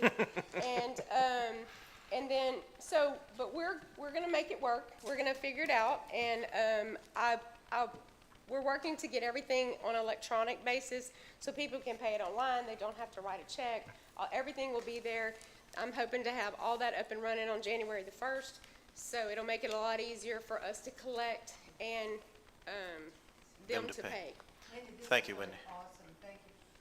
On the, what is the code description for that occupancy tax? I mean, rather than tax for the city of Crowley, is there? Occupancy tax. It's occupancy tax. It's like a So hotel. the city of Crowley, so like most when you go to New Orleans. municipalities that are not parish municipalities, like city or towns, they call it a hotel occupancy tax. They make it a separation, because the state doesn't necessarily give that to the municipalities, whereas the state has a law where the Convention and Tourism Bureaus we collect it. So you guys put. Occupancy tax. Yeah, and the forms we send out for Crowley say for the city of Crowley, and the ones for us say Acadia Parish Police Jury. Acadia Parish, Now I know why we didn't see Tourism the office. cooperative and the other agreement was a different one. Yes. Yeah, I know, but you and I had talked about that. Thank you, Wendy. You and I had talked about that the other day, and I just wanted to make sure you guys got copies. So in case So you had any Wendy, questions. great job, and I have some ideas. You and I can visit Okay. about And that if y'all, moving forward. my phone number is on my card. You can call my office. It's on the website. It's in any email. Y'all can call me anytime, cell phone number. Thank you. I'll tell you, I attended the tourist conference with her in Lake Charles last week. Was it last week? And the last day of the conference, each parish had the opportunity to set up their table and promote their parish. And Wendy was almost literally out there slapping people across the face saying, Acadia Parish, Acadia Parish. She was definitely promoting our parish as a whole. Thank you. So, Thank you. Chad. We did get an award, I was getting ready to say that. The Yeah. Convention and Tourism Bureaus throughout the state received an award. It's called the Distinguished Pelican Award for an outstanding thing or event in your area, in your parish. And we received it for Rice on Ice. Rice on Ice. And my first thing to do when I got off the stage was walk to Chad and Valerie and say, come take a picture, because Yeah. you know, this wouldn't have happened without y'all. So, and I got with Steve, and we wrote a really nice article for the paper, and, because the family needed to be thanked, and you Yes, guys thank need you. to be thanked for that Great, too, so. great job, Wendy. So, thank you. Thank you so much, Wendy. So one thing I want to mention, as I talked about Claire Doré doing a grant application for us, that was out of the goodness of her heart, and Chad and I will take her to lunch. So she did not charge us to do that. Yes. So we appreciate it. Is there anything else that we need to discuss? Sammy? I had a question. We had Garden Club meeting today over at the Reinhardt's house, Chuck's old house, on Nito House too. They were asking if you decided what you want to do with those medians, trees or whatever. I'd love to plant some more trees there. We still got to clean up some of that dirt, but I was hopeful that if the garden club would like to choose, help to choose what kind of trees, I'm just overdone with crepe myrtles. I mean, if that's all that we can put, that's fine, but we just got them everywhere. Something nice. I would like to put something. On Eastern and Hutchison, Yeah. where they had dug up all the trees and did all the sewer. The East Hutchinson and North Eastern. Were you going yes. to put the Welcome to Crowley sign back, probably? Yeah, we need to put that back too, yes, sir. Thank you. If there's no other discussion, the Community and Economic Development Committee will recess. Thank you, ma'am. Revenue and Finance, Alderman Lachele. Thank you, Mayor.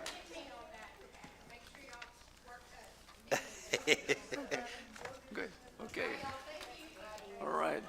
The Revenue Finance Committee convenes. We have a quorum present. Under reports, we have none. We have no action items. We have no discussion items. Anything to come before the committee? With nothing, we recess. Thank you, sir. Thanks, everyone. Very great conversations and discussions. It was a long night, but there was a lot to handle, so